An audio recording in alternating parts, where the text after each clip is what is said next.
right, I hope Hetsky's enjoying his curry beef pie. I hope his hangover is gone soon.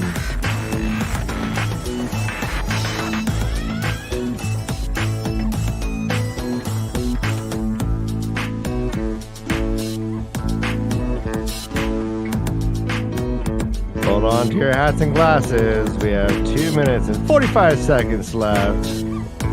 Behind the scenes, we are furiously composing masterpieces of wit and witticisms for you.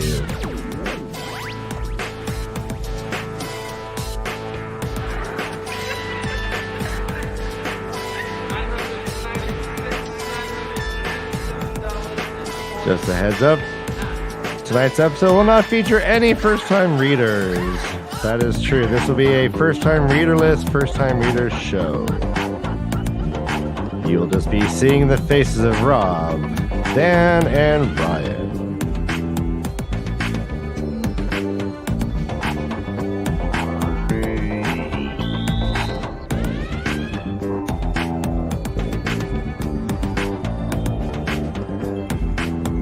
Oliver, I do not believe there's a new song today.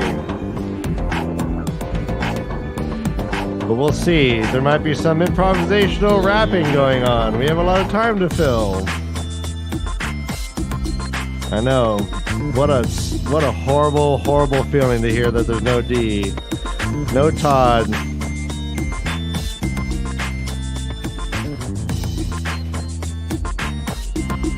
It's like going to the airport, waiting for your older cousin. He's coming back from the war, and you have your sign.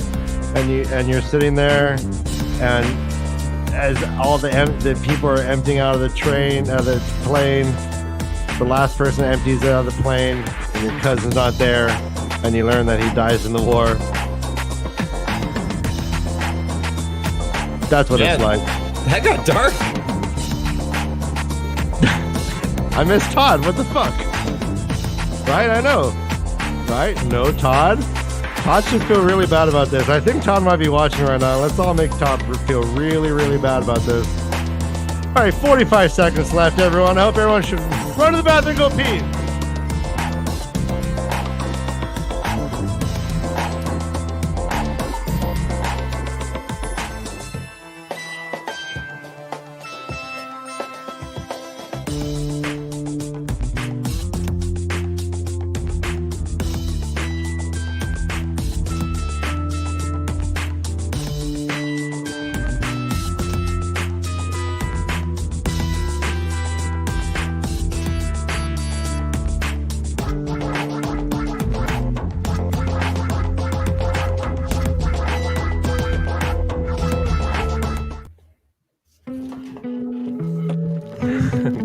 Say it, Dan.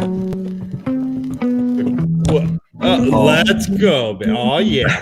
Welcome to the LeafCast, a first-time reader show based on the epic fantasy series The Wheel of Time by Robert Jordan. My name is Ryan, and I'm currently smiling while running uphill. And I am Ryan's brother, Dan. And I'm realizing that sometimes you can't run, and I'm looking very pensive and emo. And we are the... Oh, wait, we got one more. And Rob, what are you doing? And this is Jeff.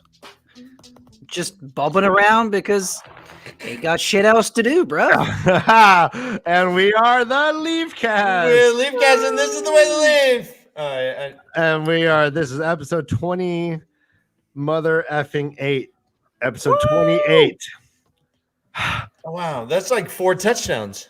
Oh, wait, I don't think that's helpful to our fans. Our fans are not in touchdown. What is a touchdown? I know. What is touchdown? That's when you grab a. Baby. Let's talk about touchdowns. Animal skin. Touch that shit down, baby. Large men banging up against each other in front of you. You squeeze on by. You do a spin and you say bye-bye and you get to the end zone. and you get to the end zone. That's how you score a touchdown. Yeah. Ooh, yeah. Yeah, just like that. That's how my in 7th grade, that's how my PE coach described touchdowns as well. Whoa. And then you reported him and you got arrested. Yeah. I wasn't allowed back to that school. Was a huge scandal. All right, so I mean, let's stop ignoring the elephant in the room. Try not to be offensive towards this man's proboscis. Yeah, that is an a lady plazy. That is an elephantine proboscis. If I can't say so myself. Who's our new friend? Jeff. Tell me about yourself. Hi, I'm Jeff. I'm new to the area, and like I heard you guys were really cool, and yeah, like I love plants. Like I'm all about growing shit, and you guys.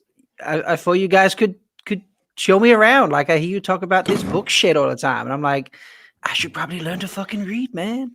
So okay, wait. So I'm here. Jeff, you do not know how to read? Well, read good books. Like I read. The news is shit. I don't want to read that. I want to read a good book. So okay, all right. So have you read The Eye of the World?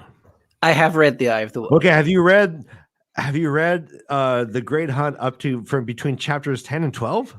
I was about to start chapter 13, and then your show came on. Oh, that is incredible. Okay, what chapter you guys up to? Guys, we have our first time reader. We didn't know. What? Jeff is our first time reader all right, so everyone. All right, hey Jeff, I wrote you a song. You want to hear it? Oh, fucking bring it on. All right, here we go. All right. I'm listening. I'm all ears. All right. What key is it in, Dan?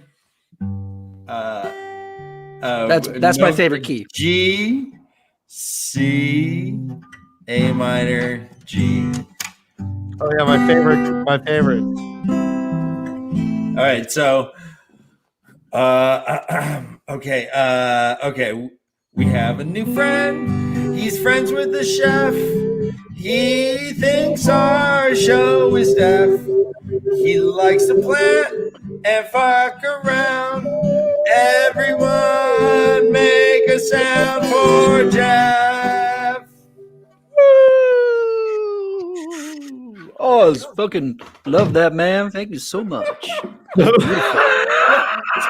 Jeff, I'm feeling the love. Is that John Wayne, Jeff? I don't know.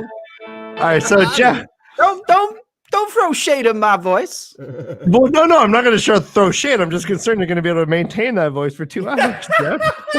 Hey, I don't know what it'll be. The wheel weaves, bro. The wheel weaves. What? So where are you from, Jeff? You don't sound British at all. I am from fucking everywhere. I mean, I used to live in a fucking machine, man, and like this crane would come, and it was like, have you seen there was like these aliens in there with like fucking 6 eyes and shit, and they're like, oh, the creator is coming to get us. Oh, the claw. And then like one day I got fucking picked, man, and then I was free to grow. I was like, yeah. That's an amazing backstory because your accent can just shift randomly and you don't have to account for it. I don't have to account for anything, man. Like, I am a free spirit. I'm just taking over this meat sack's house tonight. Like, who knows where I'll fucking be tomorrow. Well, it says that you're made in China. Do you speak Chinese? Never mind. He says, no, I don't speak Chinese. Okay. Are you sure I don't speak Chinese? Yes, you don't fucking speak Chinese. Now leave it alone. He says I don't speak Chinese. All right. Yeah, isn't it amazing how we could just take over these human meat sacks and just fucking control them so we can put out the content that we want to put out? Oh, man, they're just fucking slaves, man. They're useless. Like, what would they do without us? Yeah, and God, my human's hand is really sweaty. This is for the puppet proletariat. Christine, you are high as a motherfucker right now. If not, you should be. Yeah. Let's do it. It's cool. It's all about the plans, man. Stay warm. Love those plans. Oh, love those plans. It's all about the plans. All right. There we go. So as you see, we are toddless. I feel kind of uncomfortable. It feels like I'm standing in front of a class with no pants on, not having our friend Todd with us. But Todd is having the time of his life. I'm sure he's taking a well-deserved little long weekend. And much love to you, my man. We will see you next week. But in the meantime, we got Jeff, and I don't want you to feel threatened, Todd, but Jeff is pretty goddamn awesome. So, anyways. But we are still going, as they say, the show must go on. I think Jeff cannot do that. Jeff, top that.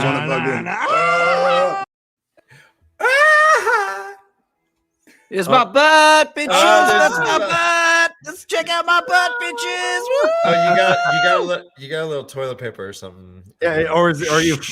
That's like his. I think I said he was highly flammable. Yes. Oh yeah, that's like because I drink like a motherfucker as well. So right, we're gonna have this. We're gonna burn this dude by the end of the night. All right, here we go. So we are going. That's not the way. We are going to carry on regardless, guys. Let's go ahead and we're gonna tell little stories here. We're gonna tell what's going on between chapters 10, 11, and 12. You guys wanna hang out? You guys fuck yeah. Right, let's do it. All right. Chapter 10 begins on page 173. It has a horn icon, and it is called "The Hunt Begins." Woo! And it is Ingtar riding the shit out of his horses, trying to catch them within an hour. He's like, ride. Rand's like, this isn't going to be sustainable, and they end up not riding the hell out of the horses. They'll ride real fast for an hour, and then get down and like run next to him, right? Which for me is just like, no, God, what a nightmare. no, God, please, no. Just Why, like, do you have little legs to seriously. go with those little arms? No.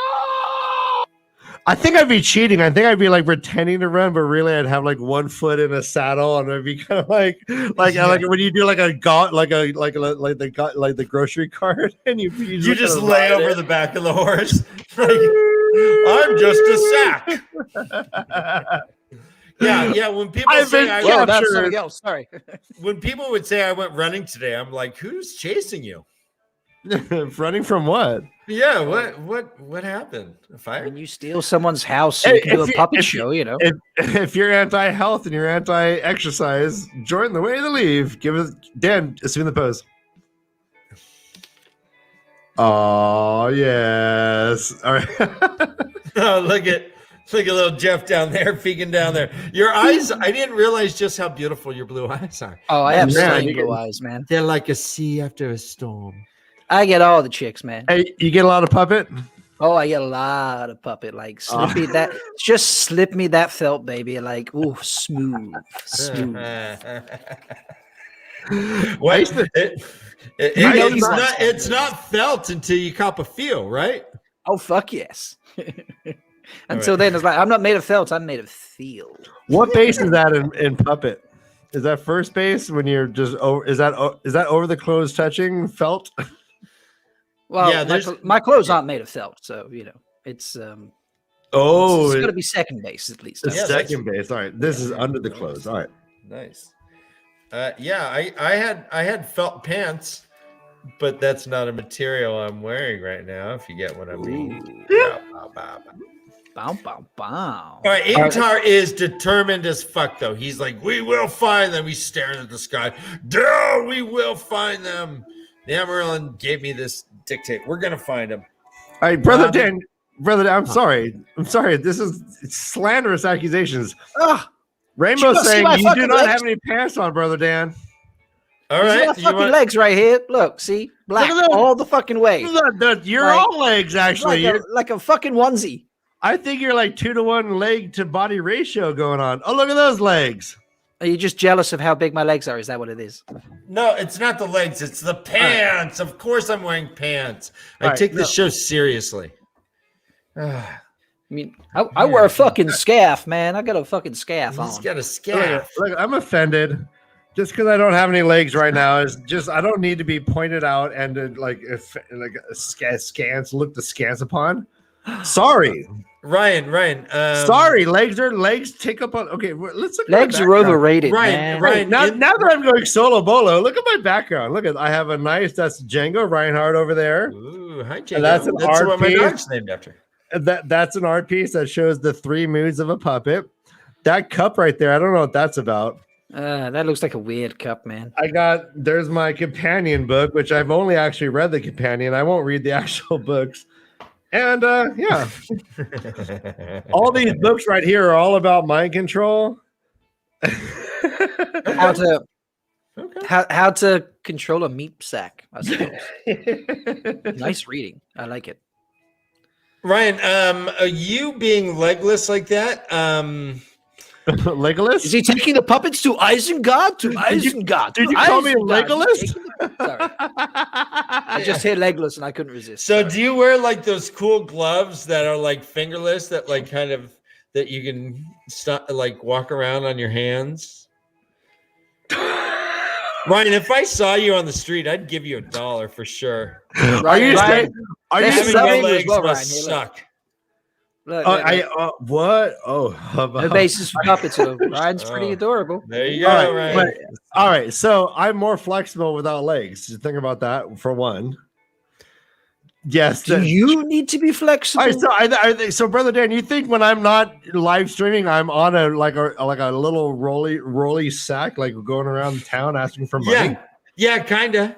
I would give you. Yeah. What's your sign look like?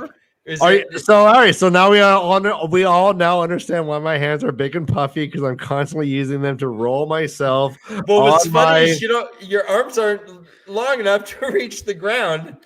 Jesus Christ! Oh, are you are you taking the shit out of this man? Like, 'cause he's got This is little like- arms, this- I'm taking the piss. I'm already down, and you're like kicking the. you're kicking the legs he doesn't have.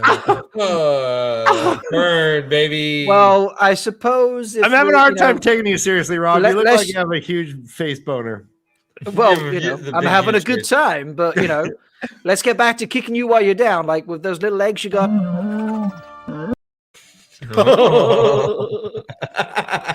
Jeff with the mean burn. Feel the burn. Hey, do you want me to pee on you to put out that fire? Because you just got burned. Here, I got some aloe vera if you want. Here you go. I have some aloe vera right here, baby. All right, so this Ryan with his little arms is in protest. Apparently, and there he is. What? So, I'm affronted. affronted. So, Like I'm gonna. Where's the drops about your big ass nose, mother effer? hey, no, come on. We're not doing this. All right right, now. all right. All right, so hold on. No, we're above that. The threesome became a Alright. twosome. Okay. Okay. Let's do it, brother Dan. Well, what did he bone out on his own? I did not kick him out. Okay, good. He did it So himself. what we have then suddenly everyone kind of stops. They're like, "Fine, fuck, we need to stop." Rand starts taking out his gear and yells out like, "No!" Everyone draws their sword. Yeah, they're like, "What? He's all, "Look at these clothes! Oh my god! I they made of can't felt? wear this jacket. Ugh, barf! Why am I wearing this jacket?"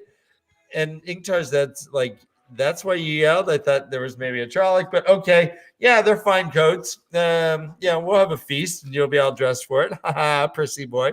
And he's like, I don't like them. But he suspects that Moraine was the one who packed all his bags, made sure that he had nothing but like super frilly lord clothes. And this is getting in the way of his like him trying to hang out with Matt and Parent. It's like every time he tries to ride up to him, they kind of back away a little bit. They're still being like butthurt about the whole thing. And he's riding up in like super nice jacket. He's like, "Hey, bro." It's like he's pulls up in his Tesla. And he's like, "Hey, guys." And they're like, "Oh, Yeah, I don't want. Yeah, and then just leaving. And Rand's like, "Gosh darn it." God, this damn Tesla. Oliver, you're right. Those clothes are like targets on his back, but Moraine has got taste, though. Oh yeah. Yeah, like seriously, like these are like all like Ed Harley's shirts. They are Ed Hardy, yeah, for sure. Did I say Ed they're Harley? gross. I did. Yeah, that's all right. They're gross. They're gross. They're all big and poofy, and they have like MMA. Yeah. Like Poofy only clothes. only MMA fighters like wear the Dracula gross. Reborn.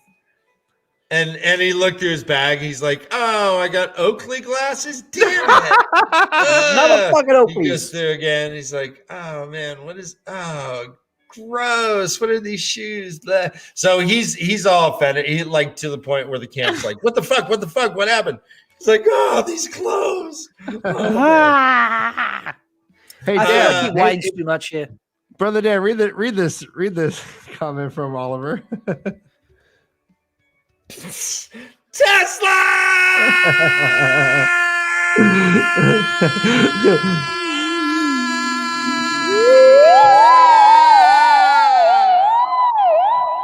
All right. So it's time to eat. Massimo kind of like What a pro! Just sorry. Segway, baby. I'm riding on that thing all through the streets of San Francisco. I'm a Clearly, Segway king. Dan is a seasoned professional with his Oh bullshit. wow, Like, that's dangerous when you're poking like it. Oh, what the fuck are those? My legs are independently moving into the screen. What's going on? oh my Hey, gosh. Hey. Oh my gosh. I Because just they wanna got point magical out- cloud socks. Look at these are cats. Okay. I'm scared, man. Like, They're pretty. They're pretty. I'm gonna just hide behind the mic arm. I'm scared. Three legs. Like, So Rand's Scary. getting a little like attitude from some of the shenanigans. Uno's just giving him the glare. The one eye. Is the what I look. I was, Massimo like gave him food and like spilled it all over his hand. He's all, ow, ow. so for real, Time. how fucking spaghetti western was this whole scene? A lot of like no sound, no dialogue, just looking at each other from a distance. I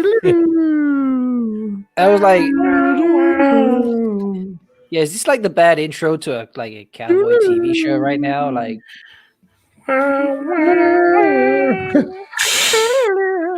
yeah, seriously. Uno staring off Rand. Rand's just feeling like, oh, but Uno will stare down anybody. That's his way. But he's just like a lot of looks that no one can read. Yeah, so Massimo was a jerk, like was aggressive with the hot stew.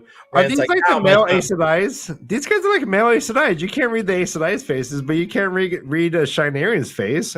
Oh no, they're always grim. They're grim and as hateful. fuck. Yeah. yep. So and Uno, in fact, like slaps Massimo. Is like, we don't have enough food for you to spill on. All right, the-" so no, he specifically he got face. cuffed. He cuffed him. He cuffed him. Yeah, cuffed his ear. Yeah, like, what do you think happened? Do you think he just like seriously? Like, what do you think happened? Do you think he like slapped him upside the head? It said Massimo Oh, shit. ripped his ear. What are you doing, bitch? God damn it! Imagine you're just at work and you fucking someone just goes up and punches you in the fucking ear. Ow, ow, ow, ow, ow, ow, ow, ow. Fucking do that again. Ow. Where's HR? Where's my union rep? This Come guy here. just hit me. Come here. He just hit me, guy. Don't make me Like, sort he you out told- again. You know, I just spelt a little soup and he hit me right in my ear. Am I bleeding? Oh my God, I can't even hear right See now. It's cotton just, wool. I think you're bleeding, man. All right, oh this my is God, it's just Wait. freaky. breaking news, everyone. Todd Coleman is saying, "Sup, Leaf Brothers." Oh, Who is this Todd? Who is this Todd? Did Todd see his replacement? Jeff. Look, I am so much better nope. looking, man. Like, look Jeff, at that profile, man. Like, Jeff, the fucking- proboscis human. Todd, give me some Todd nipples, can we? Todd, I thank you need some for keeping the place warm for me. Wait, well, did you, well said. And I'm going to say that with straight face. I don't want Dan just announced he wants Todd nipple. I want Todd nipples now. I have no idea what you're talking about. I'm never gonna play it Totally do. again. There we go. Thank you. I think Todd's kids are watching. All right, everybody. We're going to get back. Todd's Daddy's- kids should not be Daddy's watching this. very This like is a not an bear, under ain't 18 he? show. You know what, Not guys? suitable Girls, for children. Have you seen this nose? Not suitable for children. girls, when Dad, girls, Yeah, Todd's- yeah. Todd's Jeff has never babysat in his life. Todd's kids. What's the baby? When Dad has his shirt off, is sitting on the couch. Just walk up to him, kind of put your hand on his chest, and say odd or even, and then rip out a whole bunch of chest hair and start counting them. All right, so so Jeff's having his time with Freud. We all need to spend some time with Freud. There's I feel like there's a competition going on. Let's see which one is longer. Oh, clearly. Clearly, it's yeah. But you guys both have the same hairline. You both have that grim demeanor.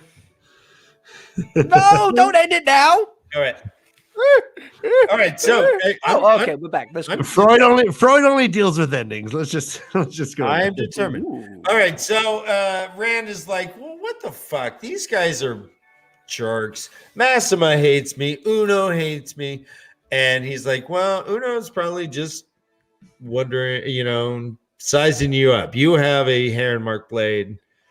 So he's probably just seeing if you're worthy of that, So every time he looks at you, he's probably just saying, I can kick his ass. I can kick his ass. I can kick his ass. Hey, Jeff, at this point, what do you think of Massima as a first-time reader?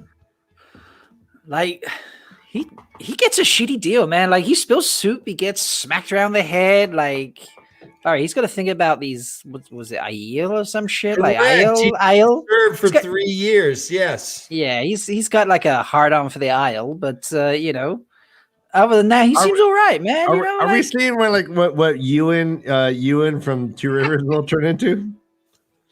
Oh, that's heavy, man. Heavy. Deep, bro. Deep. Yeah, good question. Wow. I wonder if Chat's ever thought that. Chat, hit me up. Like, help me with this. They're asking me tough questions, man. I don't know what we're doing this guy. So yeah, you're right. Massima does have an issue because he fought for 3 years against Aiel, and he's looking, and Ingtar's like, man, I don't ask questions. You say you're not an Aiel. You say you're just a shepherd. You got a hair mark blade, and you look like a fucking Aiel. But I don't ask any questions. That's so gangster. That's so fucking gangster. That's like some people are saying, but I don't want to say it. But some people are saying, but not me. Never listen to gossips. Matt and Perrin, for the first time during a meal, didn't leave when Rand shows up. And Matt's kind of like, yeah, he's from the Two Rivers, even though look at him now, you'd never know it. Right. Oh! Jamming time. Jamming, baby. That's just a little, whoops, technical snafu. No, that was deliberate. That was your music break, ladies and gents. I hope you enjoyed it. Yeah. Music by Ryan's Slip Finger. And back to the book. So we do hear a bit about the Aiel during this. Loyal starts busting it out. And Ingtar as well. They start, it's like Loyal's like, don't you remember? I'm so smart. I did the whole thing. I said, till shade is gone, till water is gone, into the shadow with teeth bared, screaming defiance with the last breath, to spit in sight blinder's eye on the last day. You remember, Rand? He's like, yeah, I guess. But hey, brother Dan. Yes. Is that your best Loyal? That's my best Loyal. Ron, okay. Don't be so These are good questions. Illusions of Grandel's asking, where the heck is Todd? Well, who the fuck is Todd? You don't need no Todd. Being a Forsaken, you already knew this, but I understand what you're doing. You want me to explain to the audience what's going on. I understand. Yeah, Todd is somehow in a transdimensional portal, and we have been replacing him with Jeff, our Proboscis human. Yep. And he's doing a great guy. Thank you. Mitsuki, is nice to meet you also. Oh, I love having first new names. New names. I bring new names to the chat. Todd, when did you last bring new names to the chat? Come on. What you didn't realize. Mitsuki, welcome. Oi, you Mitsuki got another new name. They get shimmies. Little Shimmies kid for the dog, name. go, They get a scarf Right, shimmy. what you didn't realize is that Jeff's nose is normally normal sized, but Todd has crept into the nose. That is a Todd-shaped nose, and Jeff is somehow transmitting Todd's feelings about This is these secretly a chapters. radio transmitter. Yeah, it's just Todd like has me sucking his on grape Wi-Fi. juice. Yeah, so if you hear him go. Yes, this You hear is him the like way. snort that he's just trying to get some more Todd juice into him. There you go. Well done. So we hear about the Call we hear Todd. about the Get a better fucking connection, man. These meat sacks can't do anything. It's not working. we hear about the IEL. We hear that they frown upon pretty much anyone entering their waste except for peddlers and gleemen. But first off, when I have Leia waste, I do not want anyone to come near it. I want to spray. I want to air that out. Yeah. You said they don't want anyone to come near their waste. Go on. Uh-huh. Okay. Oh, poop. I see. Yes, All thank right. you. So we hear that. Okay, I'll start. What is he doing? We hear the peddlers and Is he telling duty jokes? I don't know. Is he man. telling jokes about duty? All right, so yeah, the people want to know what the AL do. All right, the peddlers and gleemen are allowed to enter.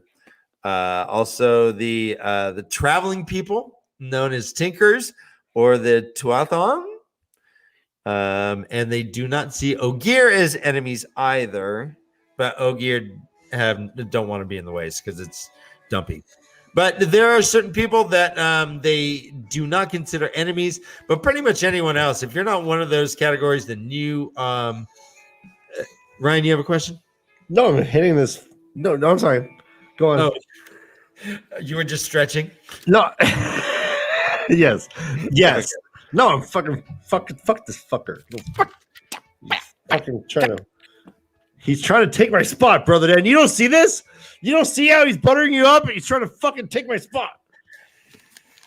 He's fucking nose fucking me right now. You fucking love it. Ow! Ow! Ow! Ow! Ow! Ow! All right. Ladies and gentlemen, I appreciate you hanging out with us. Oh, I don't understand what's going on at all. I don't want this. What the fuck happened there? Dan, you were soloing, Dan. You're the talent, clearly. Yeah, I said that. We need your help, brother Dan. All right, keep going. Pretend that didn't happen. Okay. We also learned that the Aiel are badass fighters. They never have a sword or a horse, but any able-bodied Aielman against a decent swordsman is a fair fight. So we hear about the Aiel. Was there any thoughts about the Aiel there, guys? Well, I mean, like Ingtar says he wish he had many. He wish he had some of them as hard. He wish he had men as hard as the Aiel. Yes, yes, I am. And then he said, "I wish they were half as hard." And so there's a lot of weird, like, very twat-casty moments in this whole first chapter. I was constantly laughing. Right on. It says men and women are hard. Right? So. I mean, have you seen this nose? A woman can have this nose and be hot. You know, it's fine. It works. That's I almost know. So, are we ready? Do you think we should take a breakdown right now? We're not even through the first chapter. We've been doing this shit like half an hour. What you mean? Like, come on. Yeah, it's up to you, man. Let's keep going. Keep going. I don't know. Okay. Chat, you want us to keep going? So they go. There's an abandoned camp ahead of the scouters see. They ride up. There's kind of refuse pile. There's a burnt campfire. There's a couple bones in there. Matt kind of kicks through it and picks up a bone. He's like, This doesn't look like a squirrel bone. This doesn't look like a deer bone. They're like, yeah, it's probably a dark friend bone. And he's like, yeah, gross. No. So they're riding. They're getting a little closer. They're trying to get to Fane and all the dark friends in the Trollocs. They get to a spot where there was a dead Shenarian. They all looked and said, no, I don't recognize him. And they said, well, we don't have time to bury dark friends. I guess if we don't recognize him, he's a dark friend. To ride. So they keep going. They're getting a little close, but and then they keep coming across these gruesome murders. That dude, they found a dude in the bushes that had his head smashed in so hard his eyeballs were bulging out. That was gross, man. Like for this yes, was visceral. Yes, this scene was it very was. visceral. Yes, this whole chapter is a vomitus maximus. Well, and this is happening every few hours. They're coming to like a place where the Dark Friend and Trollocs were. There's a gruesome murder. Huron's like, gross. This smells gross. And says, but they shifted direction. Now they're going south. Now they're going northeast. Now they're going south. Now they're going northeast. They keep switching. There's murders. They're coming across murders, several murders every day. Gruesome ass shit. And this is going on for days. It says, quote, every day brought them a little closer behind their prey, which meant that this was going on a bit.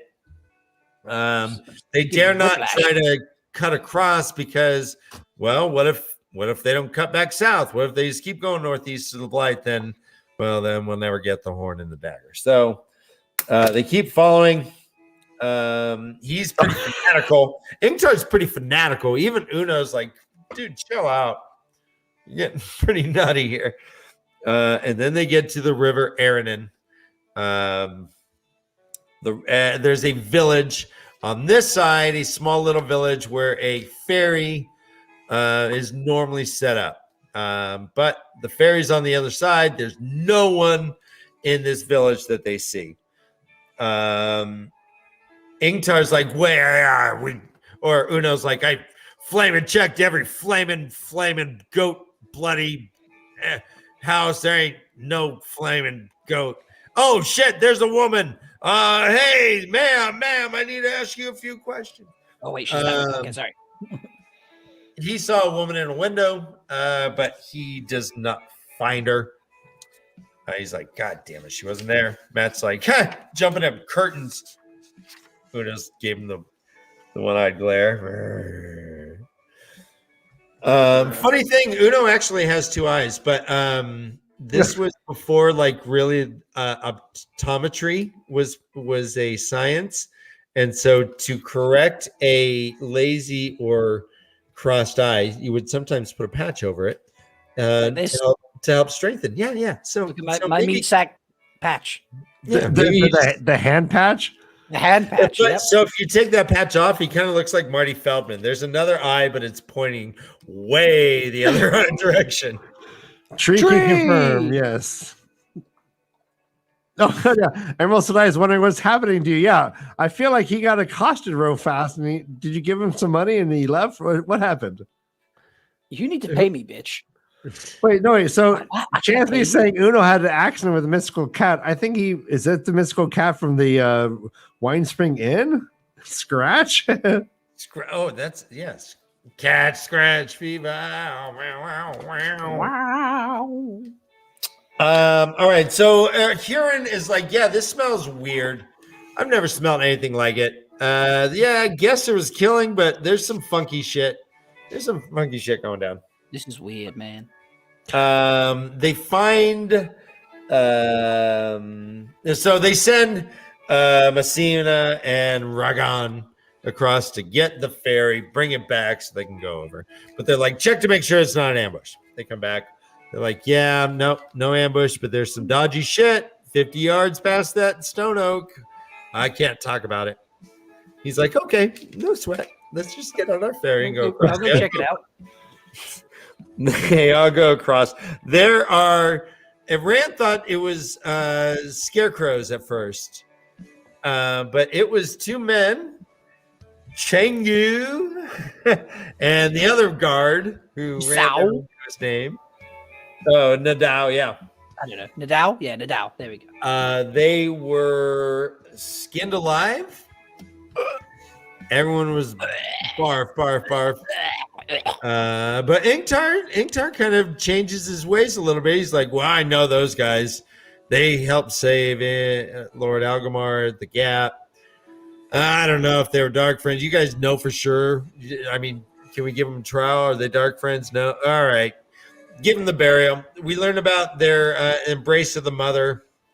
You just throw the naked man in, no box, no clothes, no nothing, cover him with a little dirt. That the mother's embrace. Nikki. Boom. Yeah. Hey, worm food. Gotta feed those worms, man, otherwise you don't get nice healthy plants like these. They keep following the trail. South. Okay. Follow. Take the trail. They talk about Arthur Hawkwing's memorial. He had this huge 100-foot spire made that had like a sun on top. He didn't want the credit. It wasn't no Trump Tower. He said no, name it after the people who everyone but me, which I guess is kind of, I mean, it's known as Arthur Hawkwing's Tower. Everybody So but me is a weird name for a tower, man. I mean, have you seen Tower Everybody But Me? Like, yeah, like that's a weird name, man. Why do you call it Everybody But Me? But oddly enough, it's in the town called Uninviting. Oh, So it's thematically consistent. okay. This makes sense. I like this. This is the way. This is the way. Well, it was the names of every man who fell.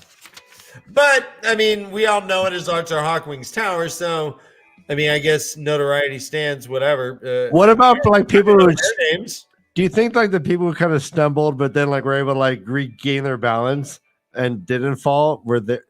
What? How do they feel about that? Well, the thing is, there's like 10,000 men who fell, so it's a very long tower name to say. And like, why are they getting a tower for just falling over, man? Like, I know. surely like, those who trip and catch themselves should get takes more skill to trip and catch I yourself. think catching yourself means over. like I'm way more nimble. I've been like doing my core exercises. Yeah, fuck yeah. So we learned that the land has changed all bunch. There's all kinds of new names, all kinds of stuff. And in fact, it says here, quote, and this is Ingtar speaking, there is hardly a nation that truly controls the land it claims on a map, and there is hardly a land that claims today on a map what it did even 100 years ago. So things are, we have some strife and some instability going on here. The lands are changing their borders. Even 100 years, it doesn't even look the same. And he also goes on. Jeff, calm down. I'm sorry, Jeff, calm down. What am I doing, man? You're like sexually harassing the camera. Keep going, Dan. He said, quote, we can ride through a wilderness claimed by no nation for almost the whole of the land. So I just wanted to point out that little world building that things aren't going super, super awesome. Nope. Nope. You're just jealous, man. I don't think Jeff's ever going to come back on this show. Jeff, we need to put some controls on you. We're hoping Jeff returns after the break. I think the chat will have to decide. The chat will have to decide whether they want Jeff back or not. During the 10-minute break, we'll have to ask the chat, Jeff or no Jeff. Yeah, really. Jeff. No. Still, you're like Jeff. Like maybe I should not be so discriminatory. Every time Jeff is excited, it looks like he's just sexually harassing. What if I shimmy instead? If I give him a shimmy, What? Shimmy, okay? Woo! Scarf shimmy, man. Like they're the best. Look at that. God. Look at that wobble going on with the scarf. Man. Look at that. So that is a British like bar mitzvah right there. Oh fuck yeah! All right, brother Dan. So, There's another village ahead, of course. They're like, fuck, probably more dead, more blah, blah, blah. They show up, and it looks like it's kind of abandoned. They're going to check things out. Rand's like, okay, I'll walk into a house. And suddenly, boom. This is one of the weirder chapters for first-time readers especially. We have this blink scene. It starts with flies on a half-carved roast with some vegetables, and starts going to this scene of a family. He's like in a loop.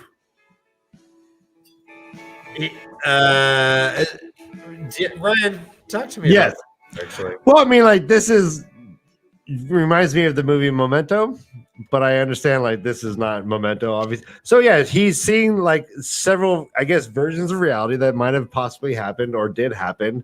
He is accosted by these. I can't imagine what this is feeling like. He's just kind of, if you watched him experiencing this, it's just him walking in, opening the door, and just going, what? Yeah, and then, like, it's a happy family that is pretty much like having dinner at the time. There is a banging at the door. People are screaming. And they try to go out the back door, and that gets broken into. That's pretty much the scene that is being recreated over and over and over again. And as Rand like kind of snaps out of it, the flies that are consuming the roast are suddenly everywhere. The third time, they're all in his face and in his nose and in his mouth. The flies are all over him. He's just, the scene is and he's caught in this loop again, and all around him is just disintegrating and deteriorating into just gross This flies. is a heavy comment in chat right now, like heavy shit, man. Yep. This is a totally heavy scene. I don't know if I necessarily fully understand it. No, I've Oliver read it is- twice, didn't get it.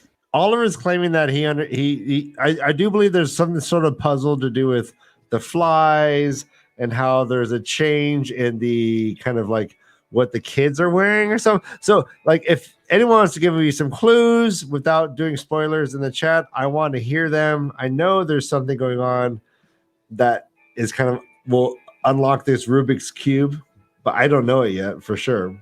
Yeah, me too. The flies growing exponentially more. Good Is point, a weird Oliver. thing. There's And that then lady. when he apparently, if he channels to get out of there, he says, here's how it says. He felt super cold going into it. And it says, quote, cold. It penetrated the void, mocking the emptiness, encasing him in ice. Desperately, he searched for the flickering light.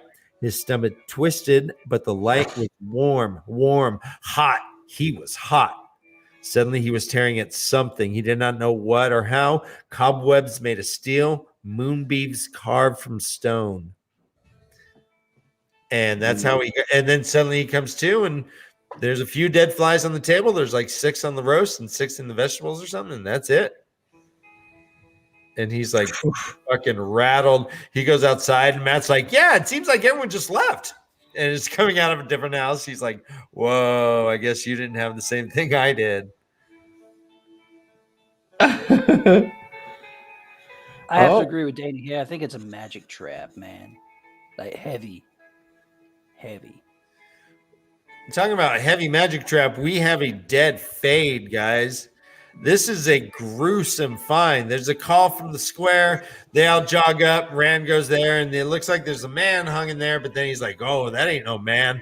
This thing has, it says, quote, there was a man spread eagled across the door with thick spikes through wrists and shoulders. More spikes had been driven into his eyes to hold his head up.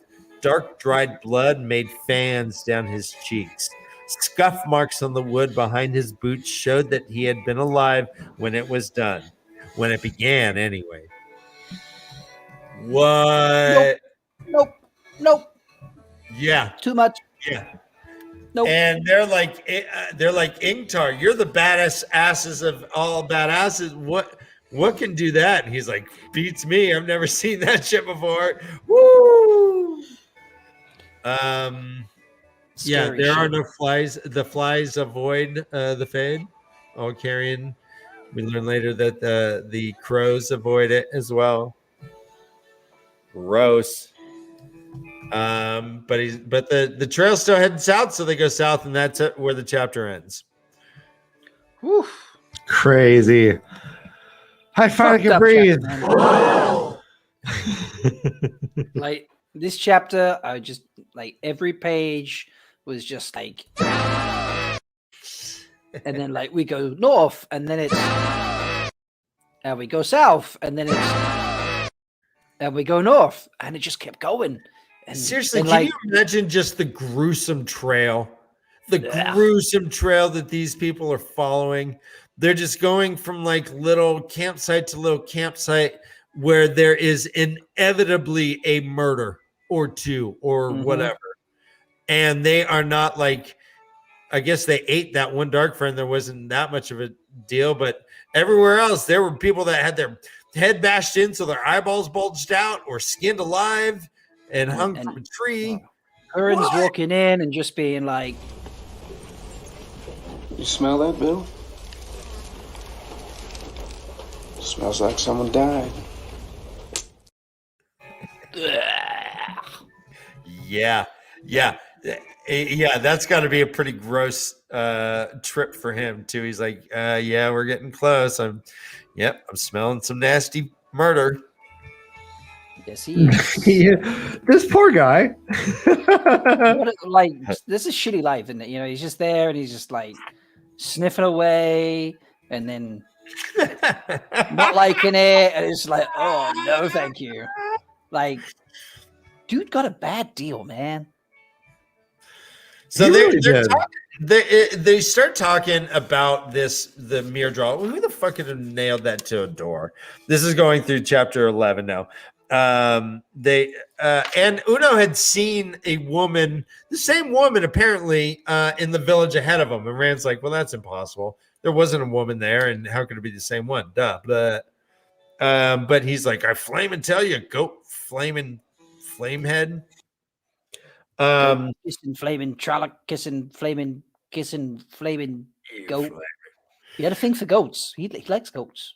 But they instead of answering what can nail a mirror draw to the door, Ingtar's like, well, I don't know. Here, take this. He gives them a bundle. He said, Moraine Sedai said to give this to you as soon as we got south of the Aranon.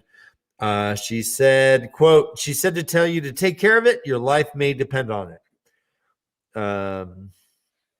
He also learns, so he doesn't open it yet, but he learns that if anything happens to Ingtar, he's second in command. All the spears are following him. Not Uno, not any of like the real soldiers. Rand al'Thor. yeah, And this was weird, man. Like, why are they Yeah. putting a shepherd in charge? I didn't get it. Like, what? Well, and although Moraine was in the room, it was Ingtar's decision. So maybe because he had such a cool Heronmark sword, maybe because he had the coolest jacket in camp. Clothes make the man? I don't think that works. Like, I don't know. do you think they know he's the Dragon Reborn? I do not think so. But but he does share that with his friends this chapter, because in that bundle was the dragon banner that they found in the coolest locker in the world called the Eye of the World. Nice. Hey, Ryan. How's it going down there, bro? I feel much lighter. Thanks. Awesome. So yeah, he whips out. He goes out into the forest. He opens the bundle. Maureen has some sweet knots. He's like, I know her knots. She's the best. Opens the knots, and there, staring at his quote. He opened out what was folded inside with hands that felt numb, then stared at it, his mouth full of dust. It was all of one piece, neither woven nor dyed nor painted. A banner, white as snow, big enough to be seen the length of a field of battle, and across it marched a rippling figure like a serpent, scaled in gold and crimson, but a serpent with 4 scaled legs, each tipped with 5 golden claws. What does this mean? It quote, it was all of one piece, neither woven nor dyed nor painted. Like, wow. like myself. Yeah, you come in pieces, bro. I've seen your legs loose. You're right. Yeah. I want to be human. You think humans do that, man? No, like this shit has to be made with the power, I think. Like all one piece, not woven, not dyed. Like it's got to be the power. Have you ever seen anything that is neither woven, painted, or dyed yet has a image? I mean, I can't. Silk screen? Maybe it's silk screen. Maybe it's my TV. Maybe it's animatronic. I mean, are they feeding silkworms like red food dye at certain points in the stage of silk creation and sewing it together? I don't know. Yeah. Okay. I didn't know if you guys had any comment on that. Yeah. Emerald Sadai and Lucky Dog is saying probably laser printed vinyl, and I might call you Esseldug next time. It's solved. I gotta get it. So he's looking at this banner. He's like, fuck. Matt jumps in like, hey, oh, look at you with your fancy clothes. Oh, yeah, and you got a banner? What's that? Oh, what? Perrin is with him. He's like, whoa, you got that? And Rand's like, yeah, that's right. It's a dragon banner. Maureen gave it to me, and I don't want to be her false dragon, so fuck her. Matt's like, you the false dragon? Oh, I've never heard anything more stupid in my life. That's the craziest thing I ever heard. But Perrin is thoughtful. Perrin just kind of crouches down. It's like, false dragon. False dragon in Buffalo. Buffalo Bills. $20 bill. But Abraham Lincoln. Are you Abraham Lincoln? You need a beer for that shit, bro. No, he goes, wait a minute. False dragon. Rand, can you channel? Rand's like, yeah. I know what a reveal. Yeah. Like he's brave here, man. Like I know he's kind of been caught with the banner, but like there's one thing to be okay. You being used as a false dragon because some of them couldn't channel, but to be like admit to your besties who already don't like you because you've been a dick that you can channel, like I know that takes some balls. It's caught with a dragon banner in his hands. He wasn't very, but you are right. He does for the first time really open up, and it doesn't work well for him. Matt's like, well, fuck you. I know. You're now, buddy. I thought you knew. Nope. I had a similar experience when I opened up to all my friends that I was multi-orgasmic. I lost a lot of friends from that. Can you really? share? You lost friends over that? Yeah, like I mean, like I was like I could channel. I thought you had like it would have gained one or two friends from that. Dan. Nope, not one fault. He's suggesting he had friends. Are we buying this? He's suggesting puppets have orgasms. Yeah, are we buying that? Like, yeah. I know, I got the nose. I know, I got the nose for it, but like, I know that Ryan's a powerful ace today. He's a powerful what? He's powerful. Powerful as Sidime. And then like he does multi. Is that what you're saying? On the regs. On the regs.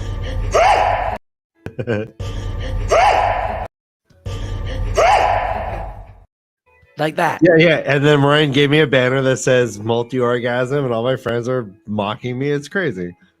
Oh, sounds Just like high school. Yeah.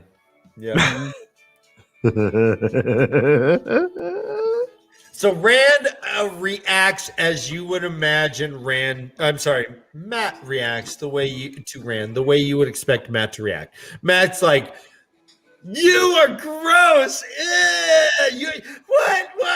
Oh no. Parents like, shut up. What do you mean? Parents just there and like, There's that word again. Heavy. like, whoa, this shit's Parents heavy, in total man. narcissist mode. He's like, "Oh, you're gonna kill me." I heard about someone who a peddler told me about someone who could channel, and he woke up and the entire village was fucked up except for him. He was alone in bed, and the entire village was gone. So I'm not even gonna sleep by you. You're gross. Sorry. Hey, no offense. I know you came to try and help me with this dagger and all. Yeah, cool. Thanks, but don't. No, you're different. I don't want you anymore. That's Who do you think would win in a fight between Matt and Perrin at this point? If they just kind of do those like classic like slap off fights, like come on, and they walk away. Perrin. You think? we're talking like Yep. slaps at dawn or something, you know? He's a wolf, dude. You good point. Good point. Good point. He's got that wolf. That wolf. I think like Perrin would just sit there and take a bunch of slaps to the face and not move, and then just be like, "What?" Right. You're getting some love in the chat, Dan. You're getting Well, love. thank you, Daniel. Much deserved love. You're putting up with us two fucking People bitches. love the structure. Yeah, I'm trying. So Rand spills the beans. Matt's like, "Well, that's weird. I don't want to be with you." And Rand's like, "Well, when I was talking to the Amaryl," and he's like, "What? The Amaryl? You're crazy. They're gonna get you. They're gonna get you." I would run to the Aerith Ocean. I would take that Dragon Reborn banner, and I would burn it. I would roll it up into a blunt, and I would sell it at a Grateful Dead show, and I would get away from that. Nice. Parents like, Matt. Oh man, you get some gas money to the next town. Yeah, man, just to keep me going. Just follow the rainbow. Just saying, my family. Rainbow? Huh? Is Rainbow still here? There it is. So he's like, "Yeah, I'm not going to sleep by you if that's fine." He's like, "Yeah, I don't care. I don't know. I mean, Yeah, fuck yeah. I mean, you are my snuggle buddy, but okay, no, that's fine." But he did learn that he's there. He's like, "Well, the only reason I didn't run away is because Matt's dagger. I wanted to try and help. You're dying, your thing, and all this stuff." Matt kind of has like weird feelings about it, but he's like, "Well, you're still different. Sorry about all that." Yeah. He's so othered him. He othered him so fucking hard. He's like, "Yeah, but." Well. Bye.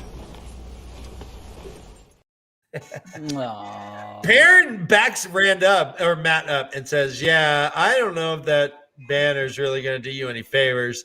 I'd probably burn it or bury it or do whatever, but it's probably not the best thing to have." But Rand did hear that Maureen said his life may depend on it. So he's getting conflicting noise about this magical banner. Yeah, I said I can't lie, but they don't always say the shit you think they're saying. So, like, that's what Tam says. Exactly, Jeff. I remember Tam's lesson from the first book. Listen carefully because they don't always say the shit you think they're saying. So, Yep. Well, and Perrin's got his own lessons. He gets all emo and he's like, "Sometimes you can't run." Fuck yeah, total emo.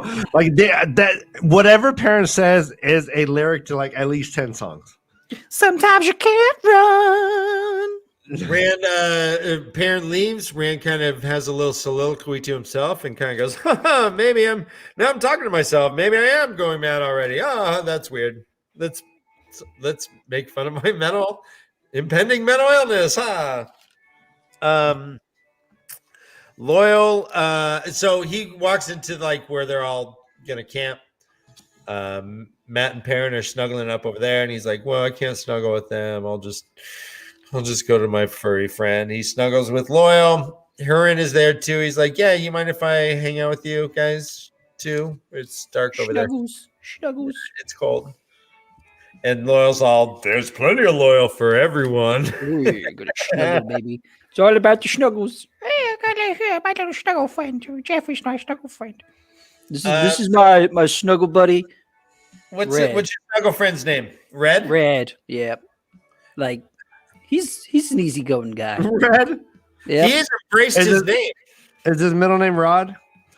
So here I clearly need a snuggle buddy on my village mattress. Ooh. Oh yeah. Oh, fuck That you! was I want to after go snuggle on the an mattress. exhaustive jumping You don't set, have mattress. right? I want village mattress. You don't have mattress. Give me fucking village mattress. You buy. I don't have no fucking money, bitch. Leave me alone. Oh my. Dad, you were Beef. saying. Beef. There we go. Yeah, I don't know. Well, Gnomes. during the chat, we really want to know if Jeff is going to be invited back. yeah. I want a poll. Can we This get a is poll up to you going? guys. All right. Is Jeff ever invited back on the way to leave? All right. So Rand grabs like all his stuff. He I'll grabs, his, behave. I he promise. grabs his saddlebag. Don't kick me out. I promise I'll be nice.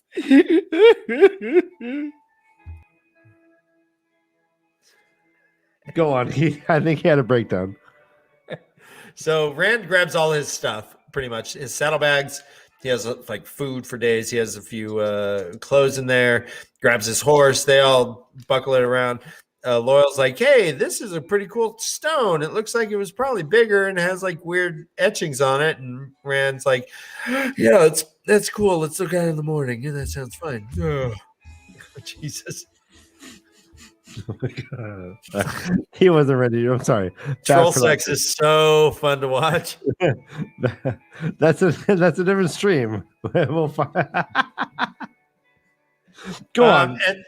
And then Rand just kind of falls asleep right there with his good buddies Hurin and Loyal by the stone, and they fall asleep, and that's where his part ends. We can break now if you want, or I could go. Let's break. We sing for Jeff. Oh I my think God. we're All doing right. good on time, right? Yeah, I think we're doing great. So we're going to start with the acapella song by the three L's, and then we're going to move into an improvisational jam with Brother Dan and I. We will be your intermission break. Is that Red and the boys? It is. This is All right. Red, Green, and Boris. Forest.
I'll try that again. Just a couple more minutes. A rare brother jam. Brother Dan and I are doing some Leaf jams. Trying to find the song. How are we doing? Let us know. Are we finding the song? I think the song does sound a lot like this, right? Let me just remind Dan we're playing an A minor. Helps. I think we are. A minor to G.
The sound of your multi-orgasms. Spooky.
Right, good job. Thank you, thank you, thank you. Let's get back into it. Has everyone been sufficiently but let's fix this. Do you want to do it like this? Why not? Hey. Fuck it. Let's do it. Like we're like doing like a news broadcast and we're going to debate. You want to talk about taxes? I think we should be taxing the upper class at 90%, like in the 60s. We had a great middle class in the 60s. Blah, blah, blah. Hey, get that out of my ass. This is not working. Do not know what you're talking about. All right, we're back, everybody. Thank you. That was a little musical interlude by Brother Dan and myself. Yeah, this whole show is just we're just doing stuff. We're just doing stuff now. What do we do? What do we do, Dan? What do we do, Dan? We do stuff, right? Doing stuff. What kind of stuff do we do? Guys, we do all kinds of stuff. We throw stuff off bridges. All kinds of stuff. Tommy Boy reference. All right. So, welcome back. Thanks for everyone. Welcome back. Thanks for everyone who hung out. You guys are the best, and I love you more than I love these shoes I'm wearing, and they're very comfortable, but you guys are more comfortable. Aww. Hey, Brother Dan, before we move on, though, let's do a round of Ryan's dictated notes. Ooh. Hey, Jeff, you feel like reading Ryan's dictated notes? Jeff, do you want to help us out? All right, so here is Ryan's dictated notes.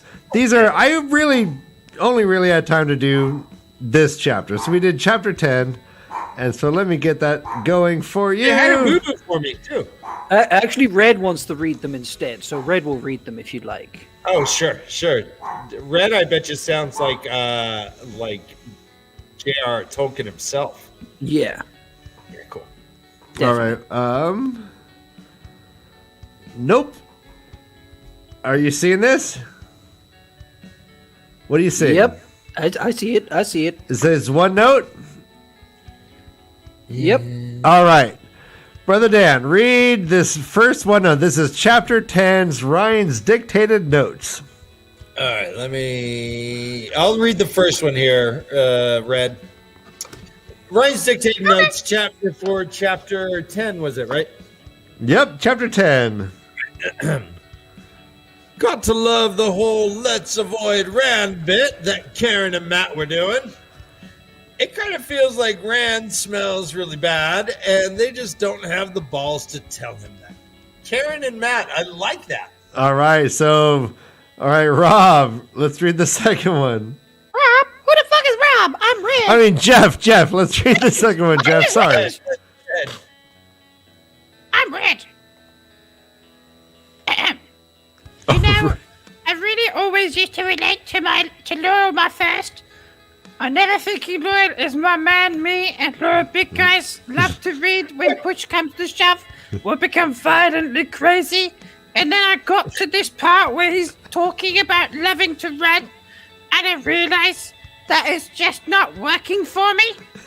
I'm not related tomorrow at this aspect of him read loving to run. How'd I do? Was that okay? All right, that's perfectly clear. All right, Brother Dan, read the next one. All right. Everything's so clear to me right now. Ryan, wait, did we have a poll on Jeff, by the way? No one cares. I don't. I mean, they're having their own conversations, which is fine. Let them. What is this red, the snippy parsnip bullshit? That made me come to you, Johnson. You're right. Do we fucking like Jeff? Does anybody like Jeff? Let me know. All right, sorry. Go ahead. All right. Quote, with a smooth economy of effort born of long experience. If this doesn't describe I love life, I don't know what it does. Very cool. Very cool. All right. I will, of all the ones ever, I will explain this one. The smooth economy effort born of long experience. If this does not describe my love life, I don't know what does. Oh, your love life. Okay. Sorry. All right. Rob. Rob? Jeff. Red. Red can never get the names right. Read the next one, please. Ranch house at everyone. Sorry. Ranch house at everyone is as he tried to assault it. All right, great. That makes a lot of sense. Brother Dan, the next. Is he smoking one of rice beans? No, this is all. What is he smoking? What? This makes a lot of sense. Brother Dan. In car says, I wish I had some half as hard as Robert Jordan is the biggest pearl in the history of the planet right now. Yeah. All right. Rob. Actually, it's Gray. I'll have you know. I'm giving Red a break. All right, Gray. Please read the next one. So that's a crazy scene right there. Who knows, thinks he sees a woman in a home, runs, and Leslie's. He sees her inside the home and comes out and claims that she's disappeared, and what the F *** does Matt do? He talk S *** on Uno, the most badass guy I feel like we've met so far besides Lance. Miss Tucking Cray. Miss Tucking Cray. All right. Gray can stay all day. Yeah. I love Gray. I'm so pro Gray right now. Fucking loved me more than Jay you would give me a chance. Yes. Okay, thank you. I feel like Gray is the Rudolph of all the reindeers right We don't now. get the banner also, guys. But we'll see what Green sounds like. Perhaps Green will win the audition. But right now, Gray is way in front. All right, last one. So, how is the show going to depict this scene? Again, when I first read this, I remember this feeling really kind of light and fluffy. And then as I'm rereading this, holy cow, this is grim. Forgot about this scene. This is grim. All right, so all that is super clear. Don't need to explain one thing. Thank you, guys. I'm glad you approve of my Rise. reading. Gray, we love Gray. Gray is surpassed Green and Red. Green didn't get a chance because Gray was so good. No, well, Green was clearly going to be all like talking about Antifa. It's all good. He's like, hey, man. We love Gray. Hey, there's beautiful people on both sides, right? Hey, Shut Gray, up, Gray. are you a first-time reader, Gray? I my memory is so bad. I'm not sure I remember my first read through, so I might as well be a first-time reader. I feel at this stage. It's like virginity. If you just don't do it for much or you forget that you ever had it, it comes back. So I want Gray to do this whole recap for me. Like virginity. like virginity is like Groundhog's Day. If you just forget you had that, you fucked, you just get to keep it. Well, I don't know. Memory issues are a serious epidemic, man. Just be kind. You know, I'm 26 years old, for fuck's sake. I can't help. Interesting. I thank you for taking an interest. How dare you? I'm I 20. would go to the high school reunion if I were you there, Gray. Well, Wait, it's how a many? long- Wait, how many years? How many is that in human years? Oh, well, that's 1402. Okay, thank you. Oh, well, you look great then. I'm sorry. Thank you. I've been growing this beard for 1700. No. I've forgotten how long I've been growing this beard for, and it's not even reached my balls. Which is I'm funny disappointed. because I've heard about you. You're Gray the method actor, which I hear you can do some amazing method acting without speaking. Everyone knows exactly what you're saying, what you're feeling. All right, Gray, I'm going to give you a solo bolo, Gray. Give me You're Trapped in a Box. You're trapped in a box. Oh, my. Oh. All right, you're Rand. You're trapped in a box. Wait, no, you're not Rand. That's you're in an invisible box. All right, so wait, you're ordering dinner. Okay, you're ordering dinner, and they don't have what you want. You're a mime. You're a mime. You can't. All All right, see, all right. I'm feeling it. I'm feeling it. Hey, spit in the dish. Green. He's beating green up. Oh my God, red is collateral damage. Yeah. All right, Jesus Christ. All right. Oh, he broke a plant. Oh my God. Hey, Actually did go Brother everywhere. Dan. I think the meat sack's gonna hate me. I think that's called overacting. I fucking love this guy. I kind of love him, but like, Jesus Christ, like all I want him to do is order a dinner and he starts smashing his friends down. No, I don't want to be his roommate, but I'll watch him all day. Can you imagine like trying to decide what movie to watch with him? He'd be like, let's Netflix and chill. And he's like, there's no chill. There's no chill. 26 years old. For fuck's sake. Yeah. How many times a day does he say, I'm 26 years old? We know. We heard. I'm 26 years old in dog years. All right, guys. A bit of dirt on the desk. I made a bit of mess. Perhaps I shouldn't order any more food tonight. Ray, you feel like getting into this? I want to talk a little about the creepiest dude on the planet Rand, called Patton Fane. Man, we get a little Patton Fane excerpt before the chapter ends. Bring it. We hear that he still refers to himself as Patton Fane. Quote, Patton Fane was the core of him, but he had been changed and he knew it, end quote. I just want to say, I interviewed my old self, right? So I went back in time. I interviewed my old self as I was reading this chapter, and I was so excited that we had a Patton Fane chapter, like a POV, like that made this whole series wide open. I was like, holy shit, we can hear from anyone? Like, absolutely anyone? Even a monster? Yeah.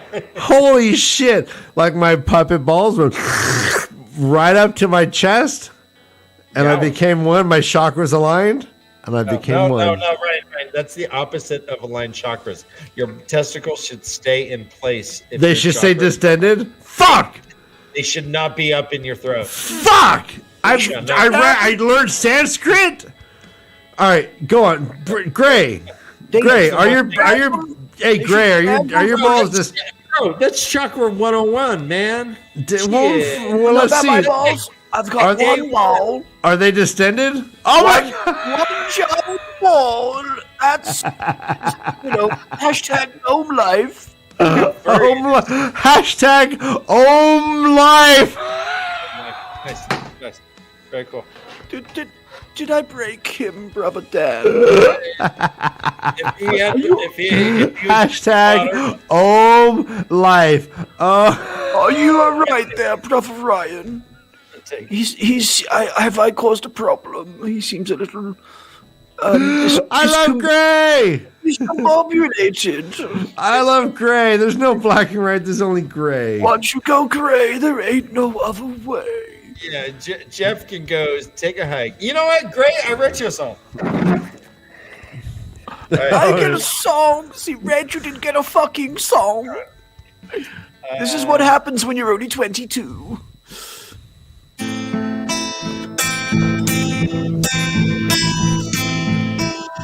Gray's made my day so bright and gay. I love.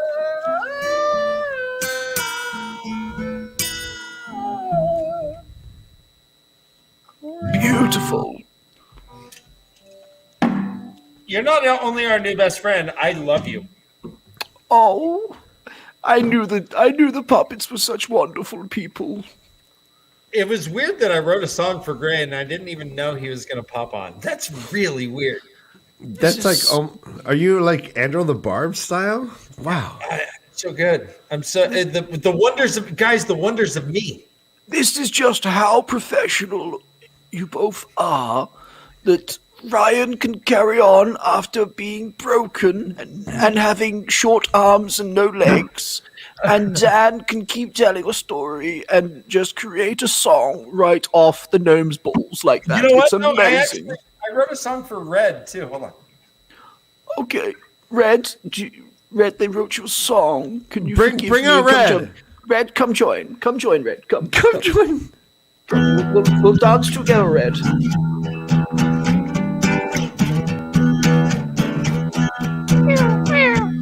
yes. I'm sure it's lovely. Stay dead. No, keep this together. I'm sure it's lovely. I don't like you on the show.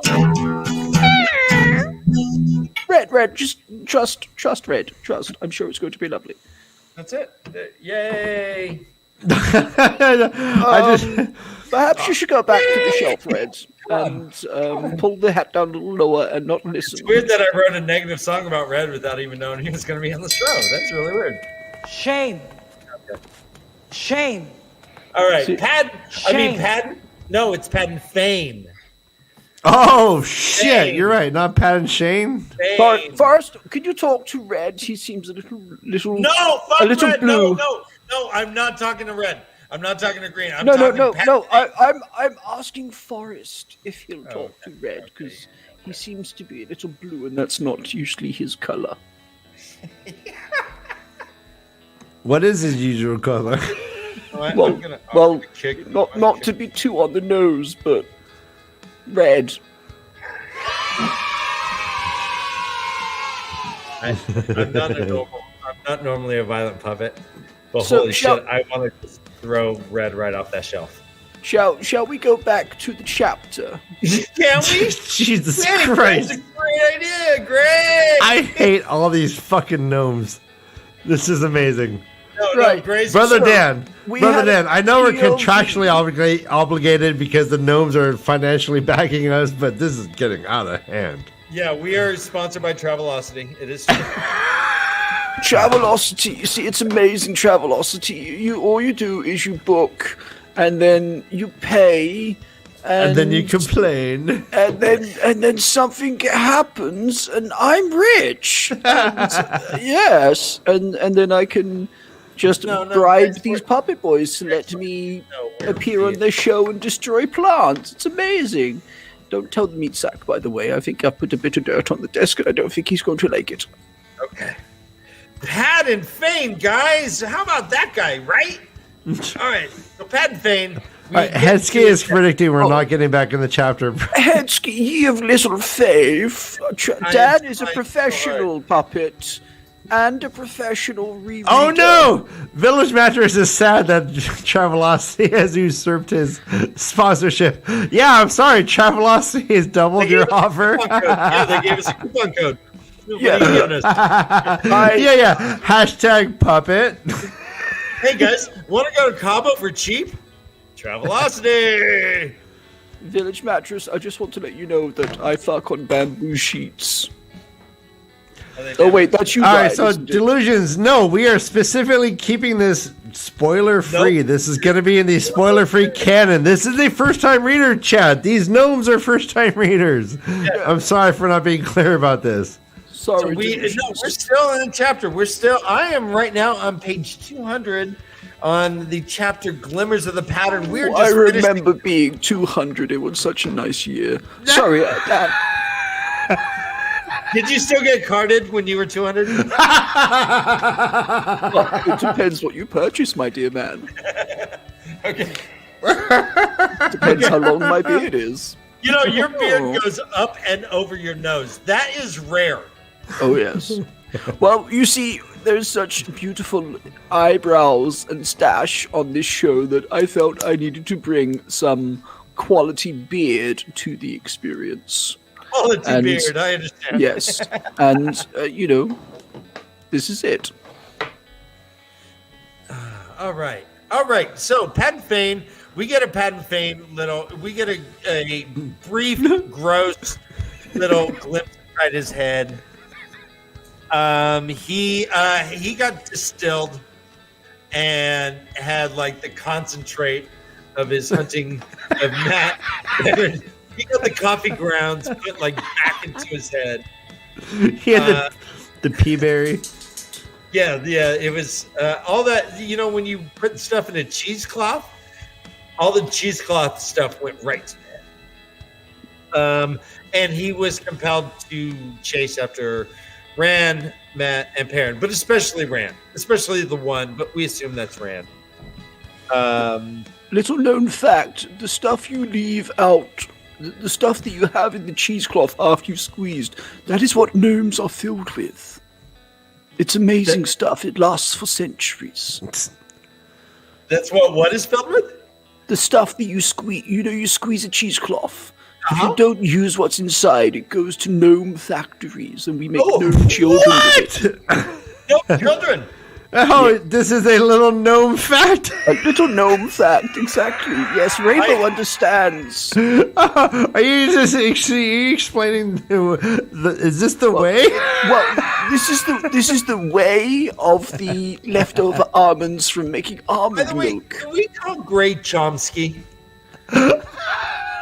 Call me what, Johns? You're gnome Chomsky. So you can be Gnome Chomsky. Young man, you can call me anything you like. You've allowed me on the show. You are officially Gray. You are gnome Chomsky. This is the way. Oh, I feel very Chomsky special. the gnome. No, Chomsky the gnome. Way, Hedsky, you are wonderful. I love what you've just put in the chat. Way of the Grey. Way with a WH. This is amazing. Thank you so much. I feel so welcome, everybody. But back to the chapter. Why? Because otherwise, it will just take us 6 hours to do the next page. Tell me about it. You never frankly, know. This The meat sack longer is we, getting the longer we, tired. I want to live stream until Andrew wakes up. So I want to be the soundtrack to Andrew's morning boner. Andrew, Make it grow, make it grow. I need, All right, so we hear about where is my Old Fane's Spice? posse. His Where's, gang. where's your? 1 second, I'm just getting the Old Spice. I just need to groom slightly. If we're seeing Andrel, I need to groom. Andrel, just that, that beard. You can't. He might wake up. You never know he's gonna wake up. Look, is it a nice point? I need a nice point. Let me know. Come on, Meat Sack, help me out here. Come on, I need a nice point on the beard. Me useful for once, you silly man. All right, All right, so we there hear we go. about How's the Fane's beard? posse. Oh, it looks smashing. Smashing, baby. Fane's group. So Fane's group, he has 12 dark friends with him. He has 20 Trollocs with them, and he has a village of food people that are with them as well. food people. Food people. The Trollocs. It says here that he in the quote, in the euphoria of watching the Mirrodral die, he had not paid attention as he should. The Trollocs were like, yeah, gather them all. We'll just take them. We'll eat them on the way. But apparently it's kind of a burden. Fane remembers with glee killing the Mirrodral that we saw. We're not sure how this happened. Mirrodral is supposed to be pretty dangerous and tough. Mm-hmm. But Fane tacked his ass up onto the board like he was a to-do note. Yep. Delightful image. Done. It's a delightful image. Delightful image. Put them right on the corner of their computer monitor, and they're like, "I'll get to it tomorrow." So he starts talking to the dark friends. They are all cowering in the corner. They're like, "Oh." He's like, "Oh." He tells the Trollocs, "Go ahead and kill all the villagers. Eat what you want, but everything else, just make it a nice, neat pile. Put on the heads on top for our friends." So more trauma for our Shannarian friends with Matt Perrin and Rand. Yeah, they're gonna see some gross stuff. I didn't realize there were whales on the show tonight. Amazing. Sorry, Ben. Continue. I actually think it said, "I love Gray."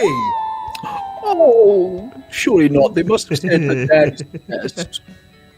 So Holy shit, that's funny. He has the dagger, and he has the chest that contains the horn. We hear that he has not been able to open the chest. The chest is a Rubik's Cube that he cannot decipher, but he will soon.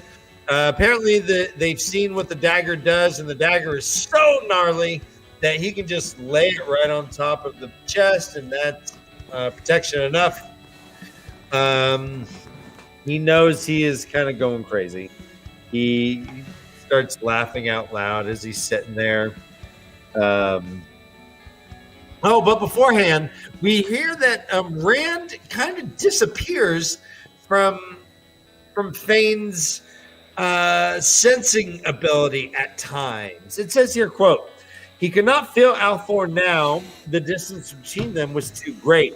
Or perhaps Althor was doing his vanishing trick. Sometimes in the keep, the boy had suddenly vanished from Fane's senses. He did not know how, but always Althor came back just as suddenly as he had gone. He would come back this time too. So Rand just like, boop, suddenly he's just gone from the tracking.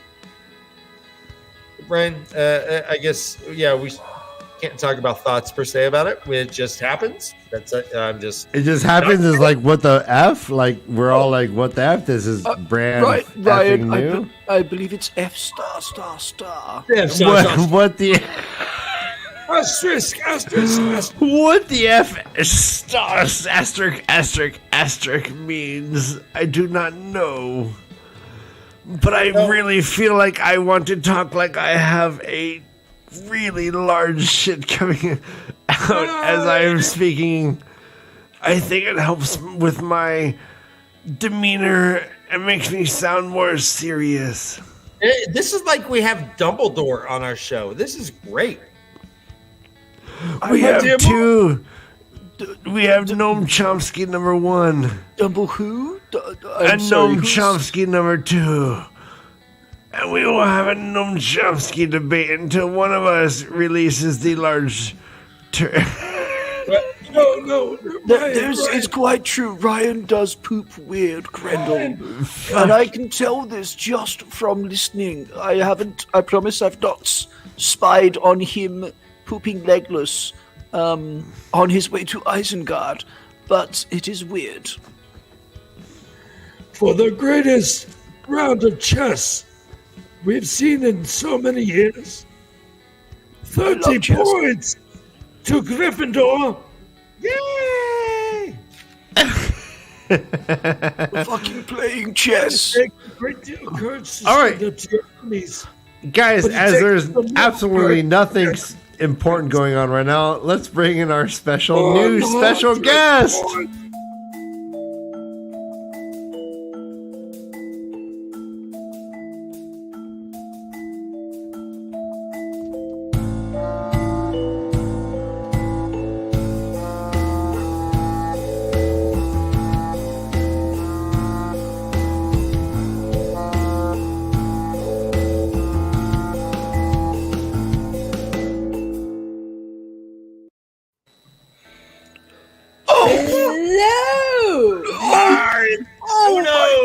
God, Uno, you've grown more than a top knot. Yes. I love it. Yes. I'm stunned.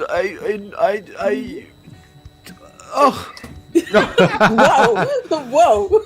Oh my God! Like, We just lost Greg. Oh my goodness. I'm sorry. hello, lesbian nerdy. I'm glad you remembered to put your eye patch on. Thank you. I didn't know there would be celebrities on today. I'm not. I didn't brush behind my ears. I feel bad. I do apologize. No, you just brushed your beard. Your beard looks. Yeah, your beard looks fresh. Okay. Oh wow. You sound it, Shucks.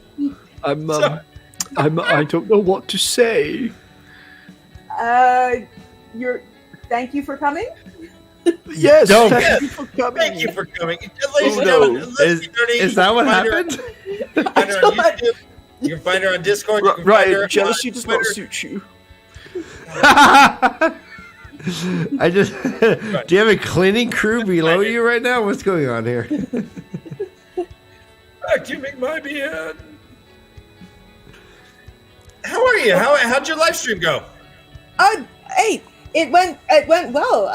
My first time doing a live stream, I was nervous as hell, but it went well. So, but now I'm on another live stream and I'm just relaxing because Yeah. I'm not in charge.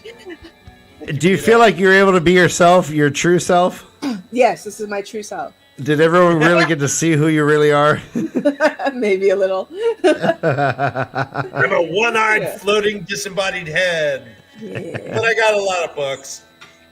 Yes, all of these books are really behind me. That is not a virtual background that I found Is that on really? the internet. Is that your bookshelf? No, goodness, no. Oh, I live in a tiny apartment. I don't. Yeah. Oh, gosh. You know how hard it would be to move all those books from one place to another? Where she lives, you're only allowed 2 books. The 3rd book is burned. My books are like Kindle or audio, so because they are on small devices that go in my pocket.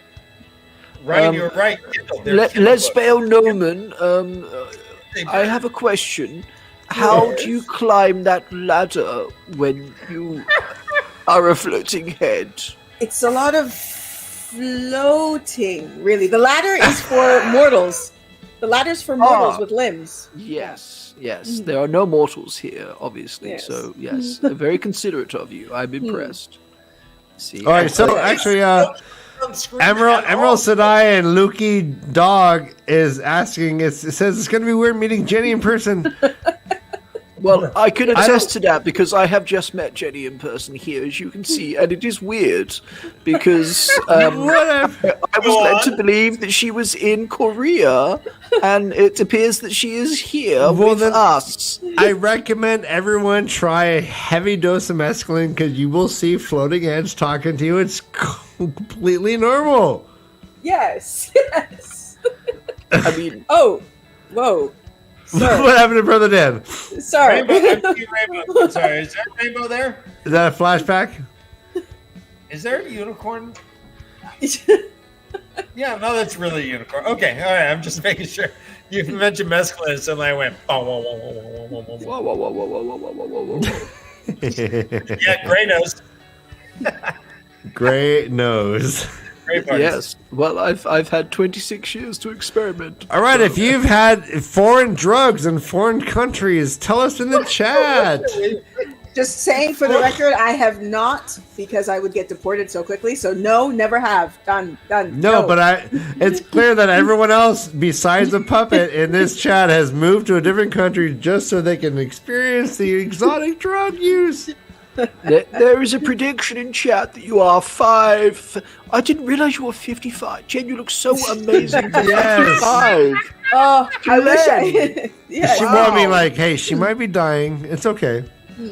I've been told we all should just assume that a lady is dyeing her hair, which is fine. Everyone does it. Is there dyeing hair? I thought you meant that she was dying physically, and I was very sad for a moment. I'm so glad you're not dying, Jenny. Thank you. Yes, no, I am alive and well. I am 5'2", for those who care. I am very short. All right, it's very long hair, 5'2". I'm impressed. All right, what was your favorite question in your AMA? And who's your favorite Patreon? Hey, not answering that question. All right, top my 2. favorite question? Let's see. Oh, that's a hard one. I know, they say that to me all the time. All right, how about you think of a question that you think the puppet should answer also? Oh, the puppet should answer. Okay.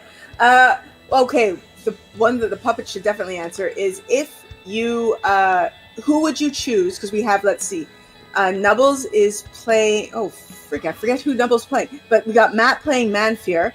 If you could choose to dress as someone in the Wheel of Time, in drag, so it has to be cross-gender, who would you choose to play?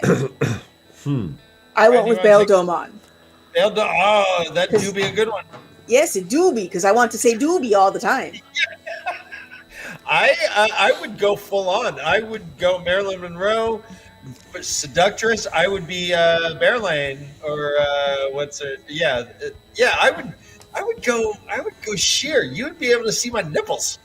God okay, damn so then you're Grendel? Like you're doing the whole like that dress? Yeah. I would. Yeah. There would be no. You'd be like, oh, okay. And then, so what do you want to get out of that? Everyone would be uncomfortable looking at me, and I would just stare them at the eye and assert dominance. Okay. I mean, with those eyebrows, you would be a stunning woman, I must say, Daniel. Thank you. Those eyebrows are indeed on fleek. Sorry, I am drinking a soda. By the way, there's a place called On Fleek Nails right where my daughter lives. Soda. I'm drinking a soda. Sorry, I just because I knew my face was about to go all weird because I was taking a sip. Nice. Invisible soda. You are. I did not realize you had magical powers. I mean, you're a floating head. I should have known this. So, Ryan, who would you be? If you Which female character would I want to Yes. cross dress as? Yes. Brigitte. She needs Okay. very long But we don't arms, want to get. I don't want to get. That's all spoiler shit. But let's just say Brigitte and like move on. Okay. But she does need long Because arms. basically you put some nipples on me, like I'm Brigitte. Brigitte, I'm a crapshoot. Like Okay. Did you just say put some nipples on me? And I'm you saying Brigitte, which is and I'm just Brigitte, nipples. yeah. Like it's Brigitte, like there's Brigitte. no difference between that and like these. And let's not Okay. talk about below the waist. Yeah. You're saying you have no nipples? No, you only just got abs. I last don't. year, I'll prove it to James, you. I mean, no. I will trust you. I will trust that you have no nipples. Well, can you are prove it? nippleless. Leslie, Okay. what do you got? There's some cats. Actually. I definitely don't have nipples. I have abs. You have abs, but no nipples. Yep. My godson once yelled down the street that his Auntie Jenny had nipples. He had not seen them, but he had just learned the word nipples. So according I to think my we need godson, proof. no, no. There's just a disembodied nipple flying. Oh, Hey, come on, Jeff Bezos, make that happen. technology, would you? I have two choices, and I would like to know which you would prefer for who I Okay. would play. I mean, the obvious choice is to play Linny. Oh, And yes, I think we okay. all know why. It's very obvious because Linny is cool, and so am I. But my other option would be to play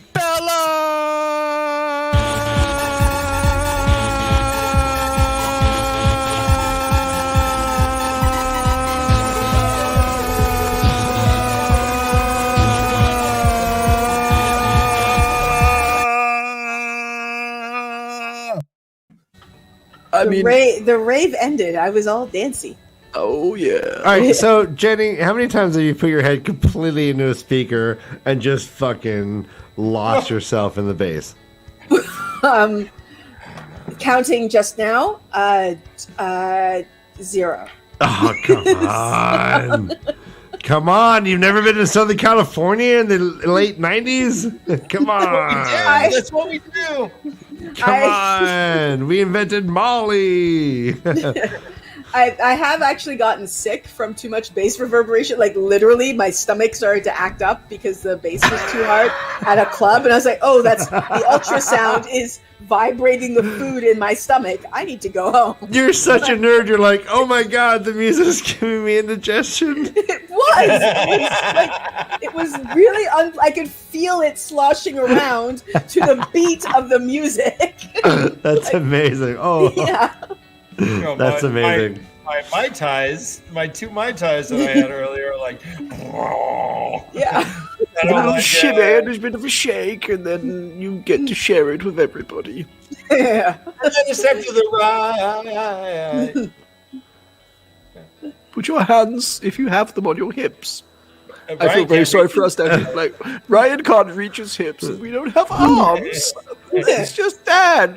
This is not fair. So I've lost. I've forgotten everything all over again. Can we Yeah, start at chapter 1? Yeah, like, Yeah, I don't know where I you guys know. are. Something about a wind.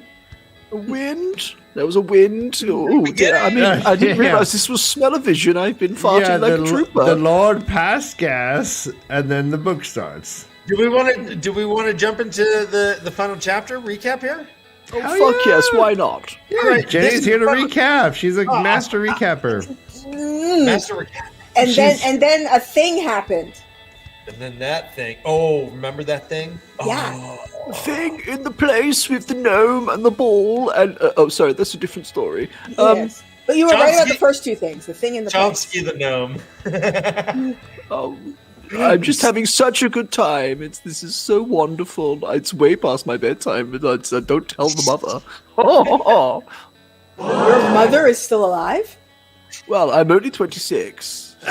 She is only 26. I mean, that was Ah. what 1402 In gnome puppy years. but yeah.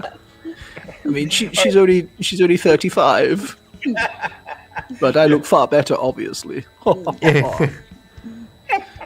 She I doesn't want have to a meet beard. you off sometime, Gray. No, that would be too embarrassing. All right. So we are on chapter wait. 12. Oh, okay. No, didn't your 35-year-old mother take up pole dancing to learn about herself? Look, she's having a midlife crisis. She's experimenting. She's out there living. I She's don't only want to gonna live judge. to be 70. Like She bought a boat. It's she weird. can. You just doomed your mom to only live to She's living on a 70. boat, houseboat. She heard about this OnlyFans thing, and she said, "Why is it OnlyFans? Why can't it be gnomes?" So she's The Gnomely fans She- instead of only she- fans. She started the Gnomely fans, and she's rather than being I feel this is too much detail to share about my mother. No, I understand. I love your mom. Tell her I said hi and I miss her. And tell her Ryan call me. did not need to know that much detail.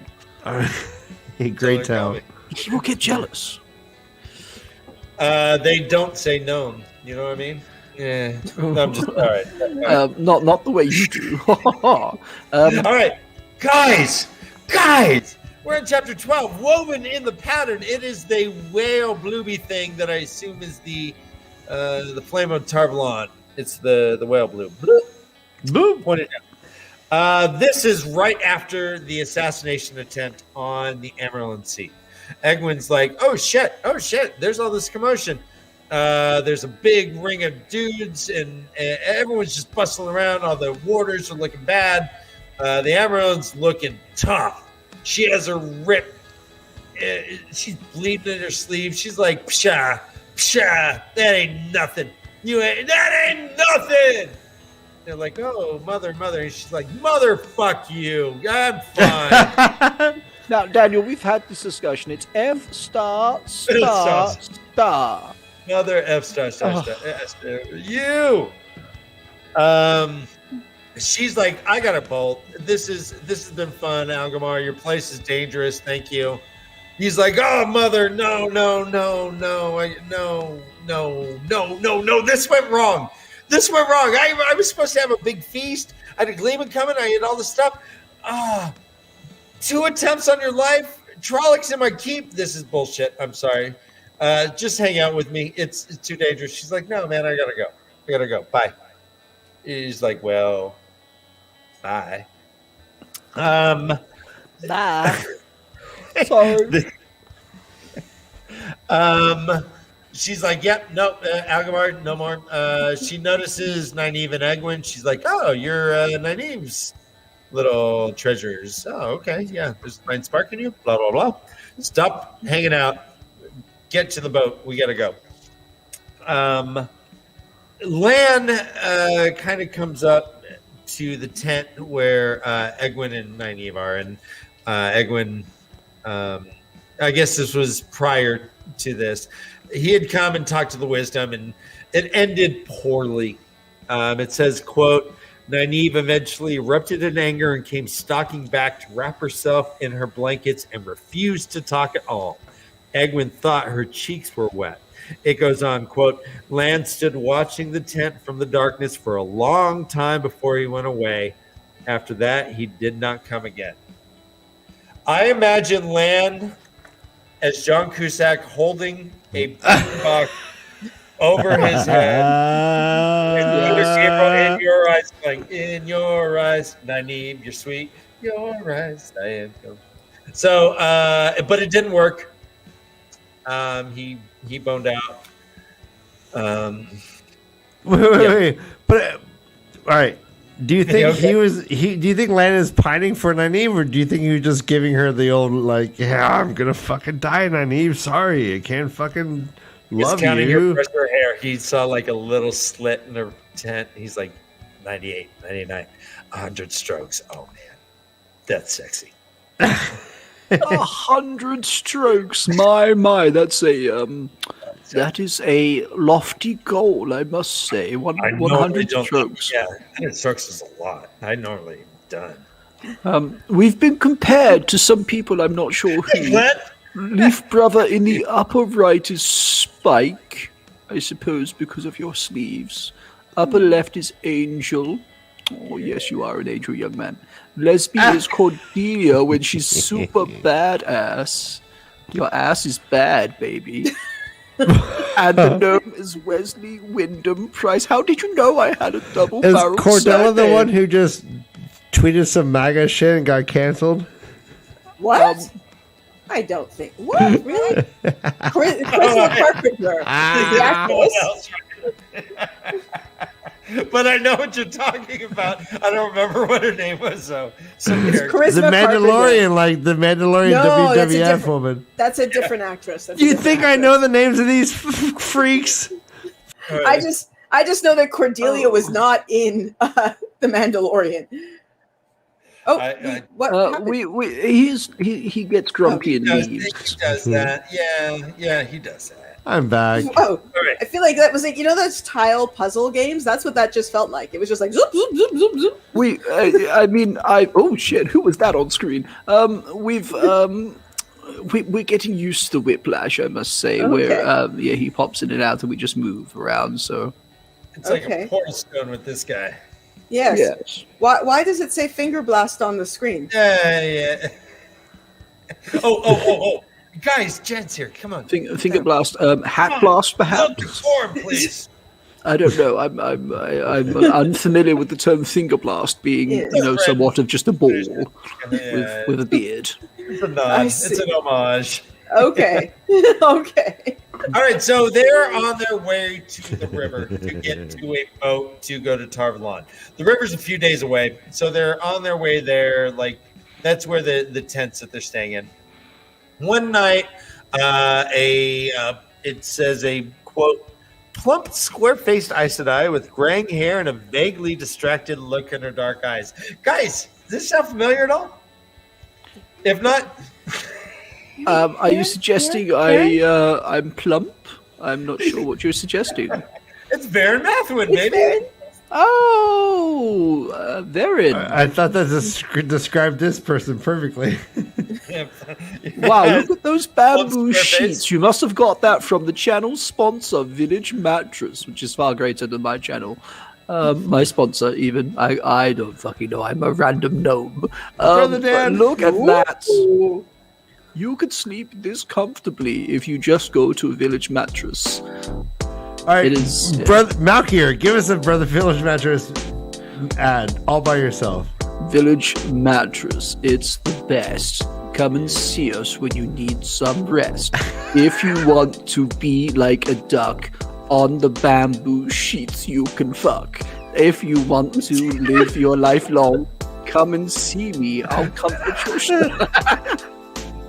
I'm not sure where I was going with that, but you'll go to sleep like the fucking dead, man, because it's amazing. Village Mattress for life. Village Mattress for life. Oh, shit. Yes! Well done. That's the best one. Unbelievable! Wow. I love Gray. The gnome's got skills, man. That was exactly 51 shades of gray. Oh, yes. So Baron walks in. They're like, oh, are you here to bring us the Amarillo seat? And she's like, no, dummy. You guys aren't even novices. Blah. You're barf. Blah. No, I'm here to teach you because you've been doing something bad. And they're like, what? She's like, you've been channeling. And Nynaeve's like, what? You're dumb. This is what we're supposed to do. And she's like, no. You're a wilder. And she kind of describes the wilder thing about 1/4 live from the experience. According to Varen, it kills you 3 out of 4 times, I guess, doing it unguided. Egwin, it says here, quote from Moraine, tells me you've leapt into it as soon as you knew you could, fumbling your way through the dark with never a thought of whether there was a bottomless pit under your next step. And so they're giving Egwin some tips to try not to fuck her shit up, I guess, before they get to Tarvalon, and she can get some real training in classes like Channeling 101 and how to be a weird separatist amongst your sisters, and greens, gross, and all these other classes I'm sure they have. Yeah, that's exactly the classes they have. Green, gross. That's some quality study, I must say. When I was a young gnome learning at Gnome College, they taught only 2 classes. Class 1, sitting on the lawn, where where the weird lady placed you to keep her plants company. Okay. Lesson 2, how to grow a fabulous beard.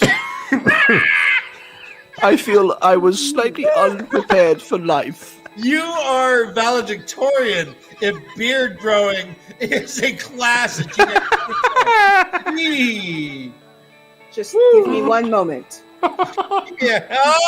Oh no! Okay, this is my favorite shit ever. We need some introduction music, I feel. Da ba ba da ba ba ba ba She's doing the online course. All right, He's taking the online Chesney course. is calling you out great, saying you keep mispronouncing.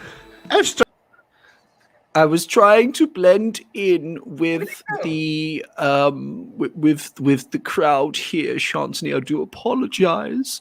I felt more comfortable saying it the way they say it, as opposed to the way it should be pronounced. Peer pressure. I put it down to peer pressure. I've never been to a pier. They don't put gnomes on piers, sadly. I wish I loved the seaside. Peer pressure with an I. At least I think I would love the seaside. Sadly, I've never been. But yes, I just wanted to blend in because these puppets are wonderful and fabulous, and I thought if I kept correcting them, they might ask me to leave, and that would make me very sad. Great. Next time I go to the beach, I'm taking you with me, buddy. Oh, Lord! I did some study. I almost vomited. That is an amazing class, is it not? Yes, it is. Okay, are you the new Messiah?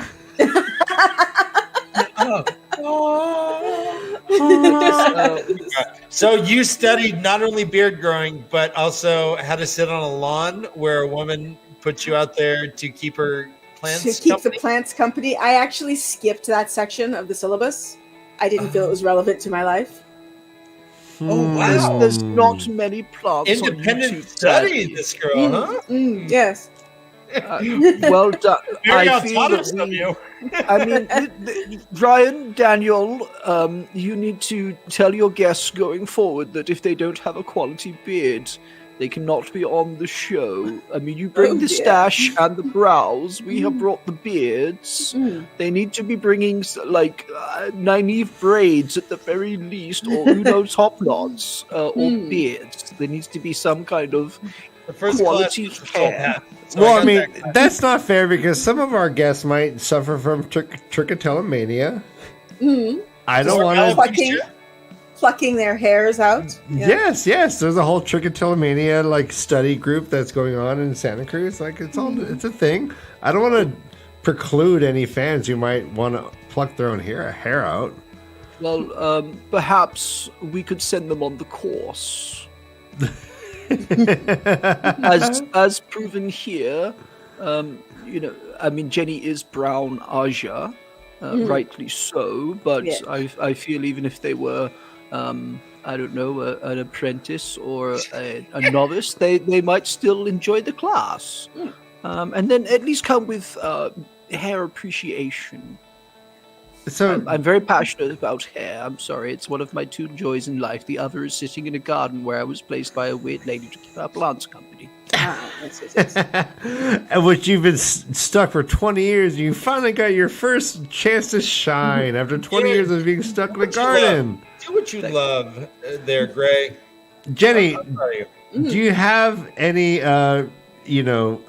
mustachioed versions of yourself, or do you have any eyebrow specific versions of yourself that you could bring up? Well, I can see if I mean, as you can see, I do have a mustache right now. I know, so basically I want you to want to join with me and say, fuck this guy. No, you don't get a mustache. You don't get a stash. Take that off. That's my thing. It's trademark. I'm suing. My lawyers are fucking calling you. One moment. My lawyers are calling you right now. Yeah. Hello. Trademark violation right now. Oh, all right. I got my phone. All right. Hello. Yes. Yeah. Mustache. No. I'm doing. No. Justin Bieber just grew one too. Yeah. Okay. Bye. Yeah, I got in on the Bieber clause. I'm not sure if these are my eyebrows or a mustache, but I hope I'm not breaking copyright. It's an eye stash. Eye stash. Okay. I stash. Yeah, is that how you pronounce it? You're a powerful eye stash. I am a powerful eye stash. Yes. It's just that this is how it works. Powerful as side-eye. Stash. I stash said I. Yeah, there we go. All right, so Varen starts whipping out the training. She explains. Ooh. She trains to music, Daniel. This is amazing. All right, this is your music. Go. All right, yeah, I'm going. Push up. To the end. Reaching up. They're doing the other side. They learn a little bit a difference between an accepted and a novice. Accepted is higher than a novice. Looks like naive probably just go to accepted or novice rather, based on her skill level. But they also got to do chores too. So she hangs out for the whole lesson. The lesson more or less goes along the lines of a meditation of sorts. It says, quote, you must empty yourself, empty your thoughts. There's only one thing in your mind, the bud of a flower. Only that, only the bud. You can see it in every detail. You can smell it, you can feel it. Every vein of every leaf, every curve of every petal. Feel the sap pulsing. Feel it, know it, be it. You and the bud are the same. You are one. You are the bud. We can apply that in all areas of life. Frankly. Really, right? Yeah. But you are the bud.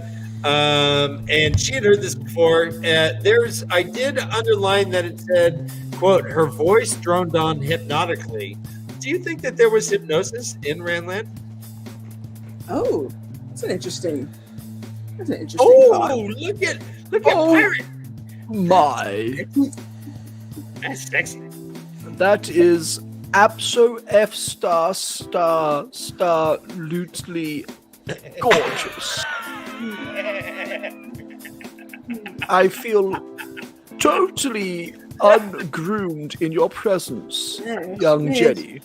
This is quite. This is advanced. This is like this the second year lessons. There are second year. Second year. What have I done with my life? Jenny. I took 2 years of study and 24 gnome years on a garden lawn. What have I done with my life? I've ruined. Let me ask you this question, Jenny. So, the quote is, "Her voice droned on hypnotically." Yeah. Do you think that there was hypnosis or something along those lines going on, besides compulsion, besides like the magical? Yeah. I think so, because hypnosis is like a real thing, right? Hypnosis isn't magic, right? So real things in the real world exist in the books.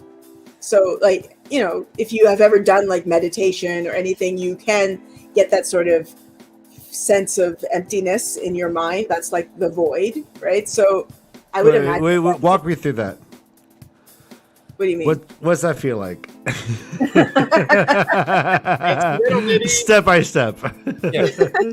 Okay, I mean the example that I'm thinking of, quite honestly, is very weird to be talking about something seriously with this thing on my face. But I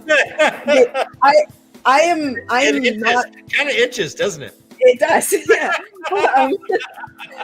I'm not Catholic, but I taught at a Catholic school at one point, and I was there one day when they were going through, I don't fully know because I'm not Catholic, but there was like, they were saying that the Hail Marys over and over and over again. And I just joined in because they were my students. And by the end, I swear, like, I was like, oh gosh, I've been like, I was the calmest I think I've ever been in my life because I was just saying these words over and over again and it focused my mind. It wasn't even like, for me, it wasn't a religious thing. My mind sort of emptied out. It was a very weird feeling of just, oh, this is what meditation is. Oh, I like this. I should have continued doing it because it was a really cool feeling. But like, it's a thing that exists in the real world, so I can imagine it would exist in the books.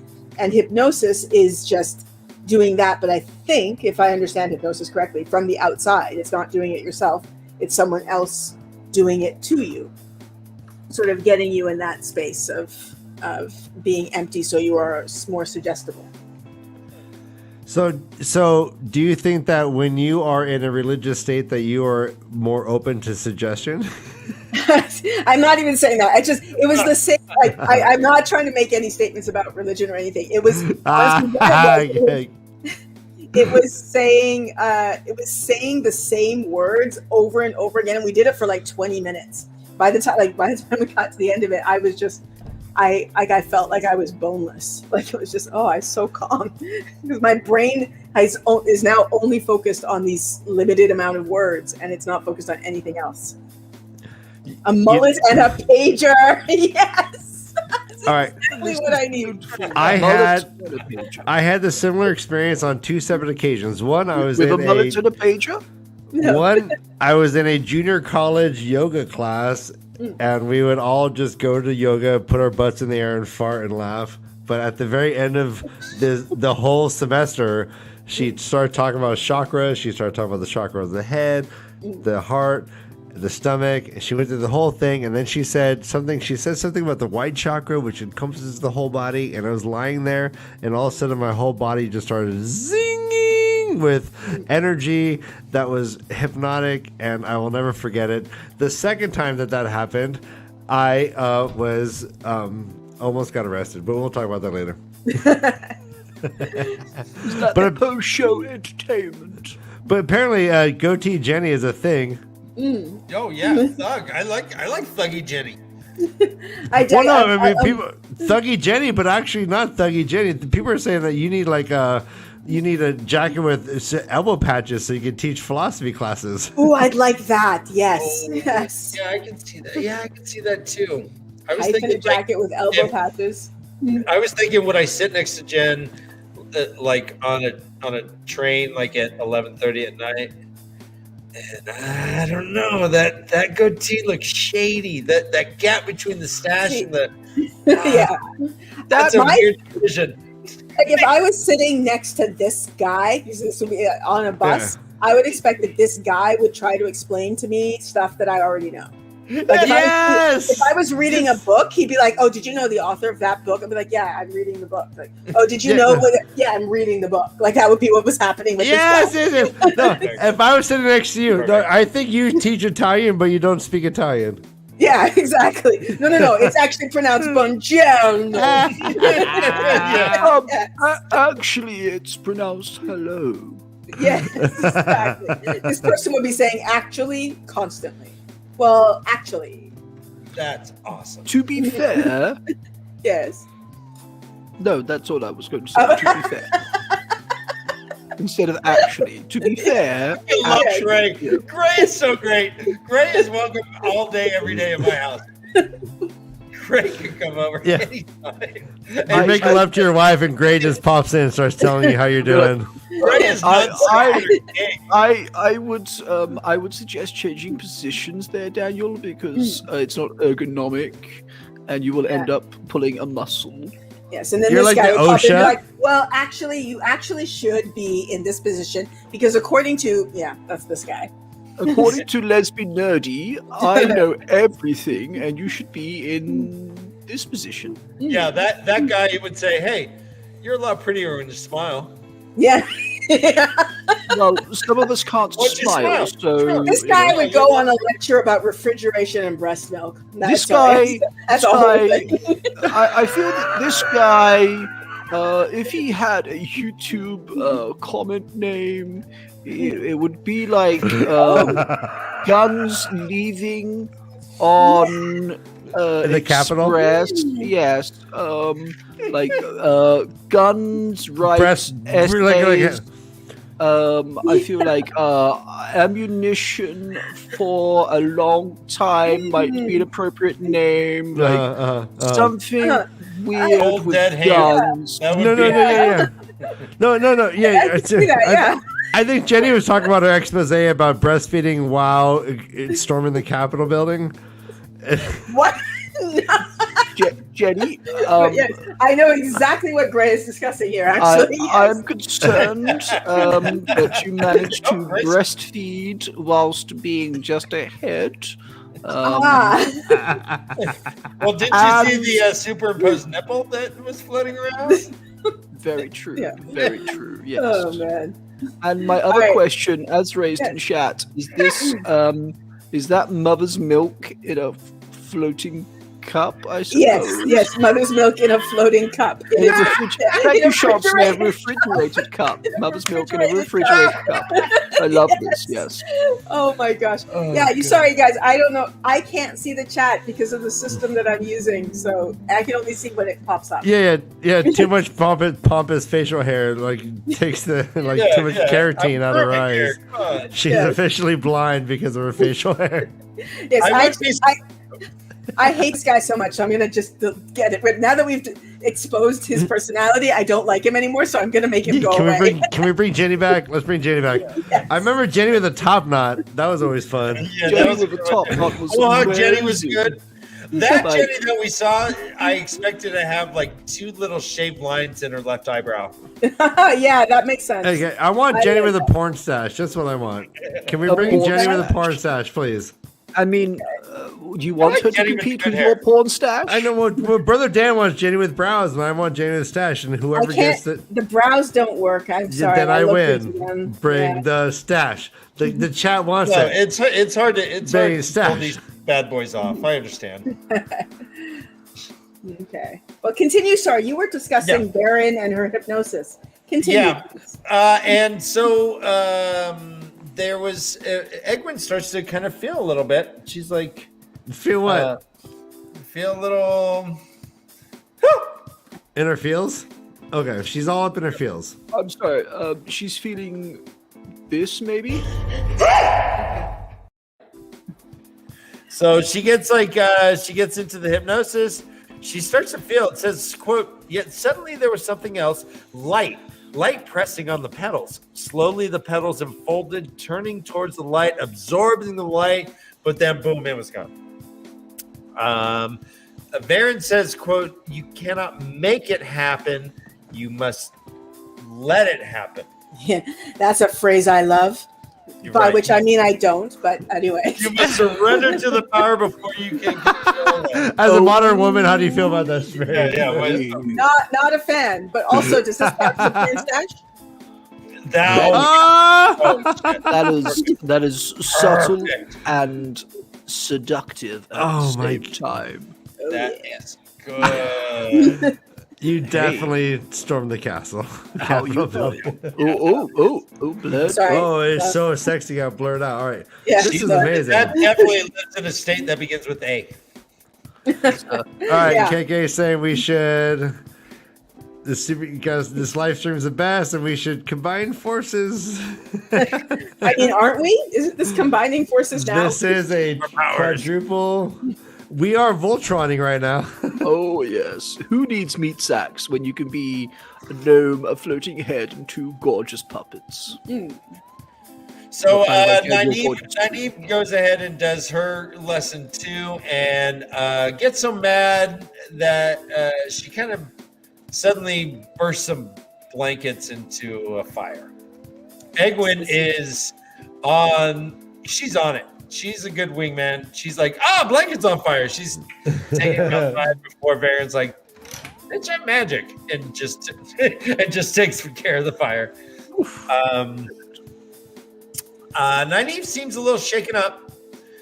Varen's like, are you all right, child? Yeah, I understand. That was kind of, she's like, if you feel ill. She's like, nah, I'm fine. It's getting late, though. She says she'll have more blankets brought to her. And I thought it was pretty weird. It says, quote, but she did not look at the blankets again, even when a warder came to take them away and leave new ones. What? What the fuck is a warder doing bringing towels to a room? Come on. Warders have many functions. They are multifunctional humans. They're pool boys? They can be. If you are an Aes Sedai with a pool. Are you knocking pool boys now? I mean, that's not very nice of you, Daniel. Pool boys play an important purpose in society. Yeah, they're the many porn films are being. I personally do not like leaves in my swimming pool. I mean, my swimming pool is only an inch deep for safety reasons, obviously. So I don't know. I found it a bit demeaning for the office. I think that a warder should be able to tell some scrub and say, "Get blanket." No, I'm not carrying these blankets. You do it. I have a cloak that shifts. Damn it. God. Maybe he was passing by. Heron in the reeds. Damn it. Well, we do know that Lan and Moraine were just basically like the census, right? We talked about this for 20 years. Lan was just like working the census with Moraine. And how many kids do you have in the house? Okay. Daniel, I see your heron in the rushes, and I raise you the blanket in the tent. Yes. The blanket. Ooh. Well, I do a cat on a hot roof, jumping into a stork with a broken leg. Okay. I will progress to... Which is a dodo bird, right? 4 snowballs down the mountain into... Gnome teaches you how it works. Guys, we're having a fucking battle off. We need to leave. And with a slight touch... whoa, okay. Okay. So I just did gnome sitting in a garden that a weird woman put there to keep her plants safe. And I got killed. That's a dumb sword form. Ugh. Well, you didn't execute it properly. You haven't taken the proper classes. We discussed this, Daniel. I don't grow a beard either. Okay. Pay attention. Exactly. I don't mean so. The appropriate form to follow that would have been dog pisses on flower pot combined with father installs electric fence. Okay. You're gonna take that from him? Well, fight back, brother! Fight back! I'm doing cat scratches the inside of her litter box, and I'm combining it with squirrel yelling at my dog. I see your squirrel yelling at a dog, and I raise you a squirrel-proof bird feeder breaking with badgers digging up the garden. Oh, okay. Well, last round, guys. Last round. Okay.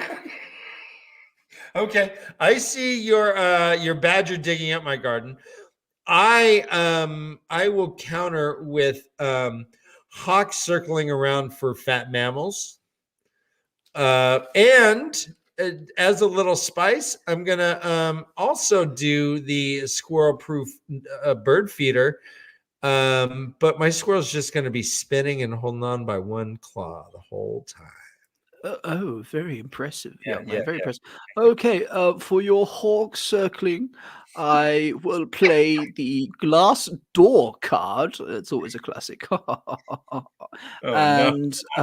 For squirrel spinning on pole, I will tip you $50, sir. Well done. Congratulations. Oh! All right. I think it's a draw. All right, no, Chad, who won that battle? I think it's time for Jenny and I to have a euphemism, a sword form battle. Oh my gosh. All right, Jenny. Okay. I attack you with cashier who won't look you in the eye. Okay. I respond with TSA pat down in security. It's in like in security or in security? In security, but also you are insecure about it. Oh shit. Okay, all right. So I see your TSA pat down in insecurity, and I counter you with a overly indulgent DJ who has too many moves, and he thinks himself is too great. So, anyways, yeah. Okay, and I respond with book report on book you didn't read. Oh, okay. So what the hell is happening? we're doing sword forms. We're doing modern sword forms. My last one is okay. So I counter you with an Uber Eats delivery that goes to the wrong address, and you still want to eat it anyways because it smells good. Oh, that's my a last good one. counter. That's a good counter. Okay, then I respond with card declined at the door. Okay. All right. Modern sword form battle. As who won round one? Who won round two? I don't even know what that was. That was so weird. Card declining at the door was a Improv. crafty move, Jenny. Crafty move. I was. I thought it was a good response to most free inspired. surprise food. So. All right, Chat, please tell us which of the matchups won. We would love to know. We see some deep cuts happening. We can have a in chat. final round. I do like this sword form challenge off, though. I like that. That was an improvised sword form challenge off. Great. This Well might done. become a thing for Cyber. Glenn feels he could not keep up with the game, especially on camera. Is there another type of on camera, Glenn? I'm curious. Like, I know there's on camera and off camera, but this is on camera. Like, I think the camera's in front of me. I can be on a camera if I want that. All right. What was that? Okay, I'm challenging you. I'm challenging you to a sword form off, my friend. Okay, you may go. You may have the first thrust, sir.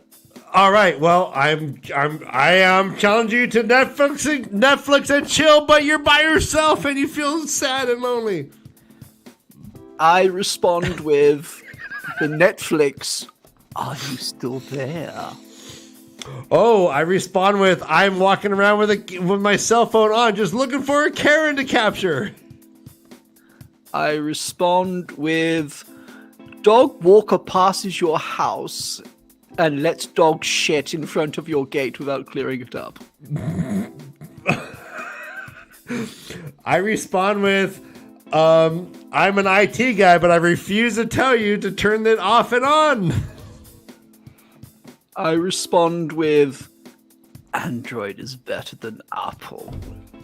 I respond as the guy who works at the bowling station and smells your shoes when you turn them in. I respond with changing room attendant who judges you for picking a size too small for your fat ass. All right, who do you think won that sword form battle off between? What's a bowling station?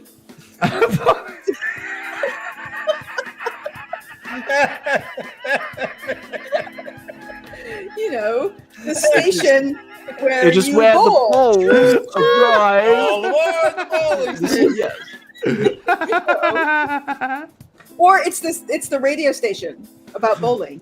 You know, it's just you turn it, you dial, it's 97.2 FM. Yes, thank you. I was like, hello, it's clear.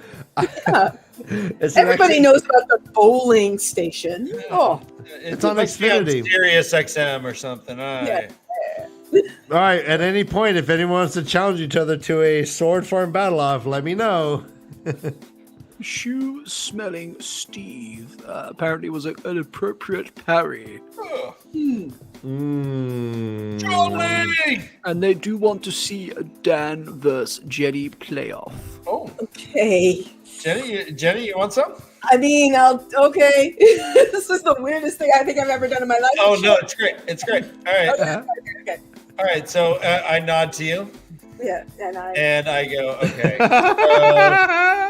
All right. The first sword form I'm gonna do is a person carrying groceries in an icy parking lot. Okay. And I parry with loose shopping carts sliding through the empty space. Ooh. Ooh. I one. will then, sticking with this theme, I will stick. I will be. I counter with obnoxious shopper who will not return his cart to the corral. Ooh. And I respond with Karen, who refuses to take off her mask.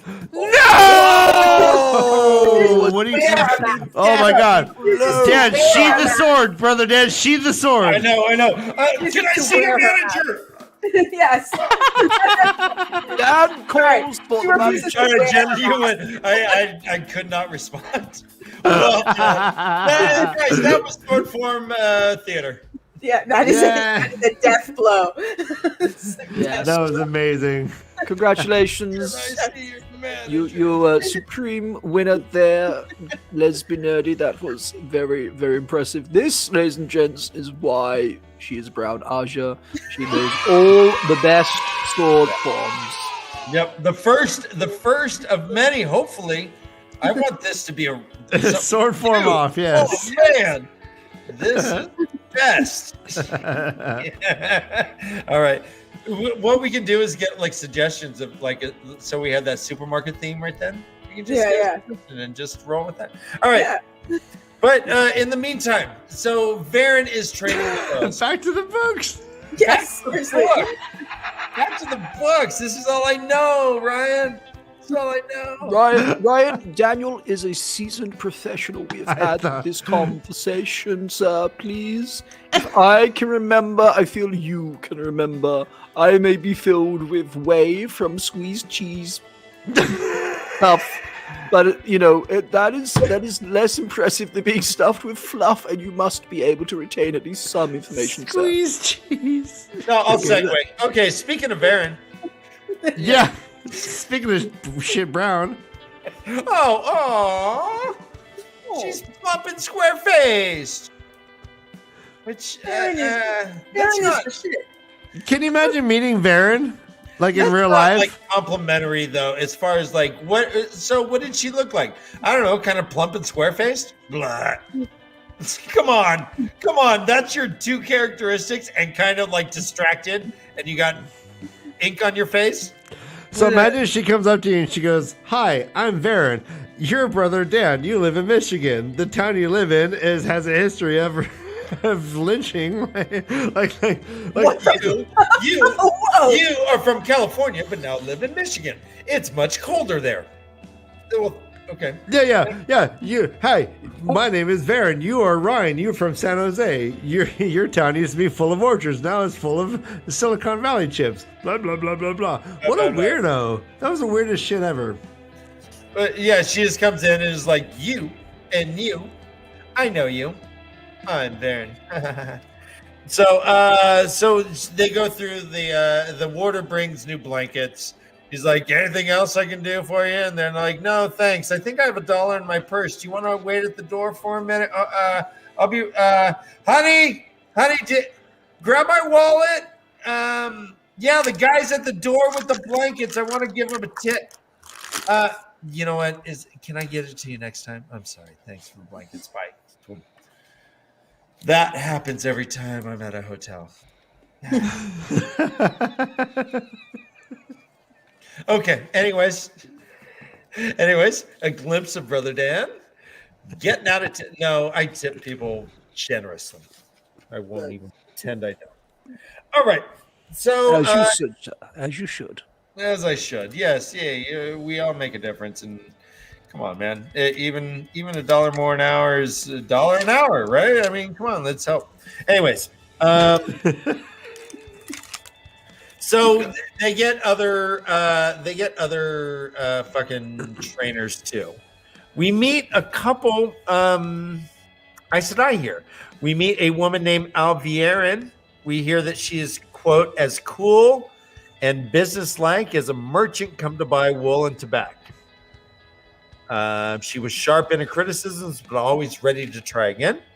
We meet Alana Mosiani.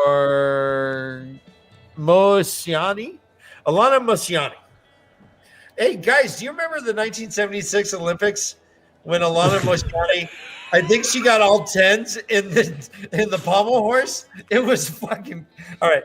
Yeah, but then she got disqualified for performance-enhancing drugs. Yeah, but she was only like 4'5", so I know they made her smaller. They do discriminate against the power before it gets discovered, I'm told. So, Jenny, do you have any circus tricks? Do you know how to do any gymnastic tricks or circus tricks? juggling. No. I believe last time I told you I can balance an umbrella on my finger. Oh, okay, that's it. But you haven't advanced? Have you done 2 umbrellas? You knew you were gonna get asked. Can you do 2 umbrellas on 2 fingers? I have never once tried that, but now I want to. I think you can do it. I can do a better British accent than Dick Van Dyke. All right, so Heskey juggles with his penis, is what he's saying. No, and I can do a British accent as well that fools absolutely everybody except for the British. Oh, that ain't bad. Except British people always know. But I give you a B-. They're like, where are you from, Narnia? Yes, pretty much. British people always like, oh, what the hell are you doing? But I have literally had full conversations with people in a British accent, and they thought that I was British. We must invite Glenn on the show, I feel, for this very reason right here. He worked in a circus and performed as a stunt performer doing a fight routine. Glenn, you will be next on Sword Form Euphemism Battles. There we go, lot. The funny thing is, there wasn't actually a fight going on, and Glenn got fired because he thought there was a whole thing. He was like, "Oh, I thought there was a routine." And he's like pummeling everyone. They're like, "Glenn, we talked to you about this." He's like, "No, I'm just he fucking takes like the little Chihuahua trainer, starts pounding its head in. Oh, take it down! And they're like, Glenn! They all tackle Glenn. Get off of him! Sorry. Is Ryan okay? All right. Well. Apparently not. So to the books. He's like a groundhog. He sees his shadow, and he's gone for 6 weeks. All right. So we meet Alana Mosiana. She seems awesome. She laughs and spent as much time talking about the world and men as she did teaching. She kind of showed a lot of interest in the 3 boys, but a little bit too much for Egwin's comfort. But I mean, that's what it was. But she was better than, worst of all, was Leandrin, it said. Said she was the only one who wore a shawl, even though all the Aes Sedai put the formality away. She always wore her shawl around. Just a second. Because Tree's circus trick? What? Tree? Fire boobs on Alzamon. Okay, that's a deep cut to our watchionary last week. Okay, I missed the watchionary because of stupid having a job. But fire boobs sound lovely. Okay, please continue. I just had to highlight the fire boobs. They were fire boobs indeed. The fire boobs were fabulous, I must say. The highlight of the evening. Well, no, there was many highlights of the evening. Yes. Sorry, Daniel, you were saying. I was just describing the worst ever Leandrin. Yeah. So she doesn't have fire boobs, Leandrin, then? Look, we don't know if her boobs are fire or not. Really, maybe her boobs are fire. It was a simple question. This is spoiler free. We are not given that information as of this chapter. Oh, yes. So Daniel does know. Mm-hmm. Well, you know what? Sorry, carry on, Daniel. Where'd Ryan go? All right, so Taking a break. Yeah, I guess so. chasing the shadow.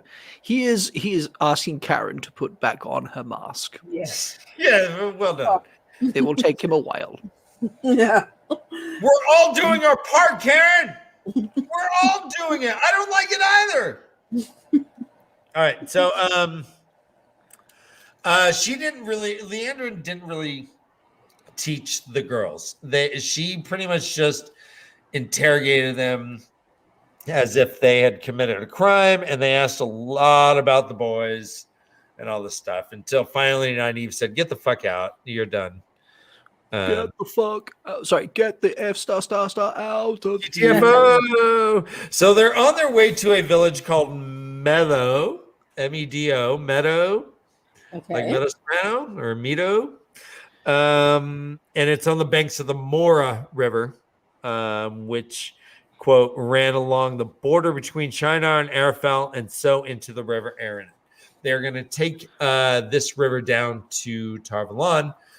And that's where they're going. They pretty much get to the town of Meadow, and they're getting on the boat the next day. And Egwene has a bad dream. She has bad dreams about Rand. Hi, Ryan. I missed you. Hello. Thank you. Shadow. I miss me too. So Eggs has a bad dream about regarding Rand, more or less. And she wakes up and she's like, I gotta tell Moraine, this is crazy. I gotta tell Moraine. She is looking for Moraine, and she finally sees an Aes Sedai, and this town is like thick with Aes Sedai, but she doesn't know all of them, but she knows this one. Her name's Anaya. She's never said more than 2 words to Egwene, it says. But it says, quote, seemed different from the others, more like a woman from home. So she says, have you seen Moraine? And so we learned that Moraine split town 2 days ago. Nynaeve's already on the boat. The boat is called the River Queen, baby. Song by Billy Ocean. No idea. I don't know what you mean, sir. What was... There we go. the River Queen. Sorry. Anyway, no. That was my request. I personally asked Rob to get that clip because every time Rob is not here.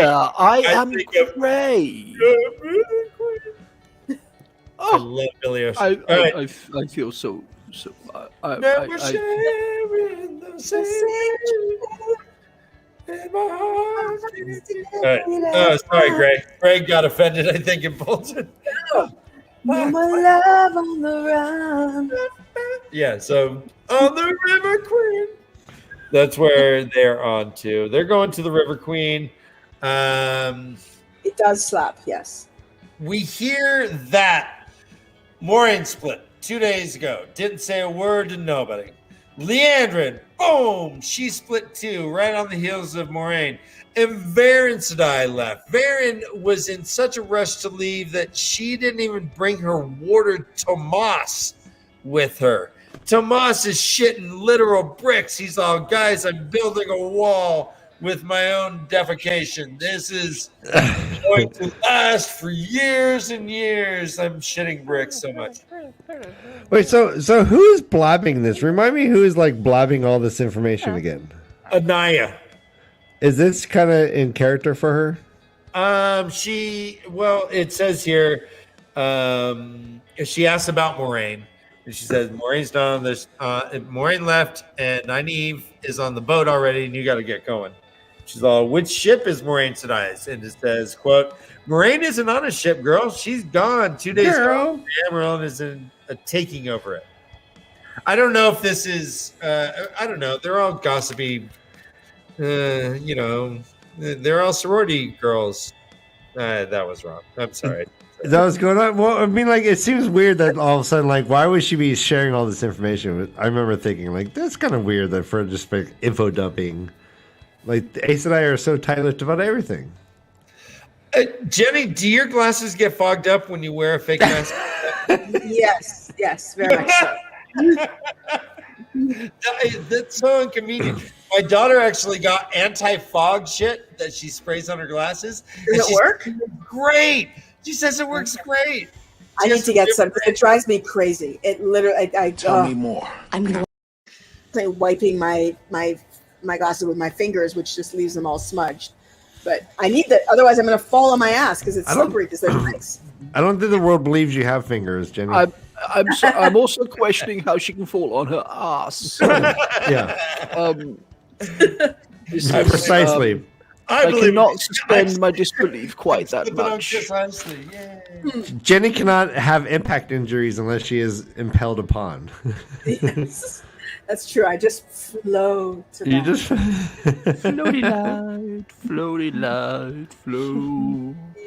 So Anaya is being cool. She's sharing the shit, and Egwin's like, "Well, I'm gonna burst if I don't say something." She decides to share the shit. She's like, and it says here, the shit. Quote: Egwin drew a deep breath. Maureen gone. She can't be. I have to tell somebody who won't laugh at me. Again, thank you to Rivers. Very not at much. Grow some confidence in yourselves, would you please? So she does. She says, I had a dream about Rand, and is instantly dismissed.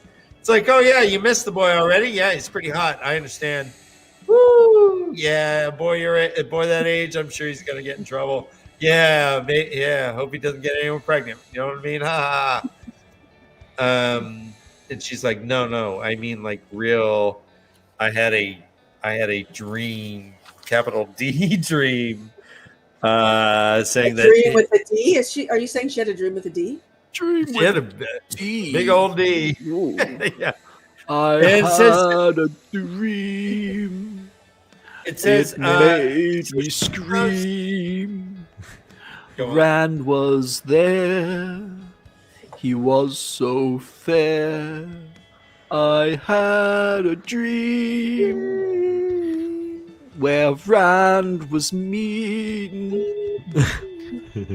I lost my train of thought. I'm in such pain. I was feeling that shit. Can I just interject a question, Rob? Gray or Rob, or green or red, whatever. Are you submitting a song to the song parody contest? Yes. I can neither confirm or deny such facts. Okay. How about Leafy Boys? Leafy Boys? Oh well, we are not. I think we are each doing an individual song. Excellent. Yeah. Excellent. And you, my dear Jenny? Oh, I have. Yes, I have submitted mine. Oh, you're done? Yes. Yes. Listening to Gray's dulcet tones and sick rhymes made me wonder. Yeah, they're effortless, huh? Mm. No, I'm saying he's not trying at all. No. I'm really not trying. I'm merely just I'm trying to fill Todd's shoes, which is considering I don't have feet, quite a task. It's quite the task. So Egwin says she does not think that they are headed towards the Blight or in Faldara at all. She says, quote, I had a dream.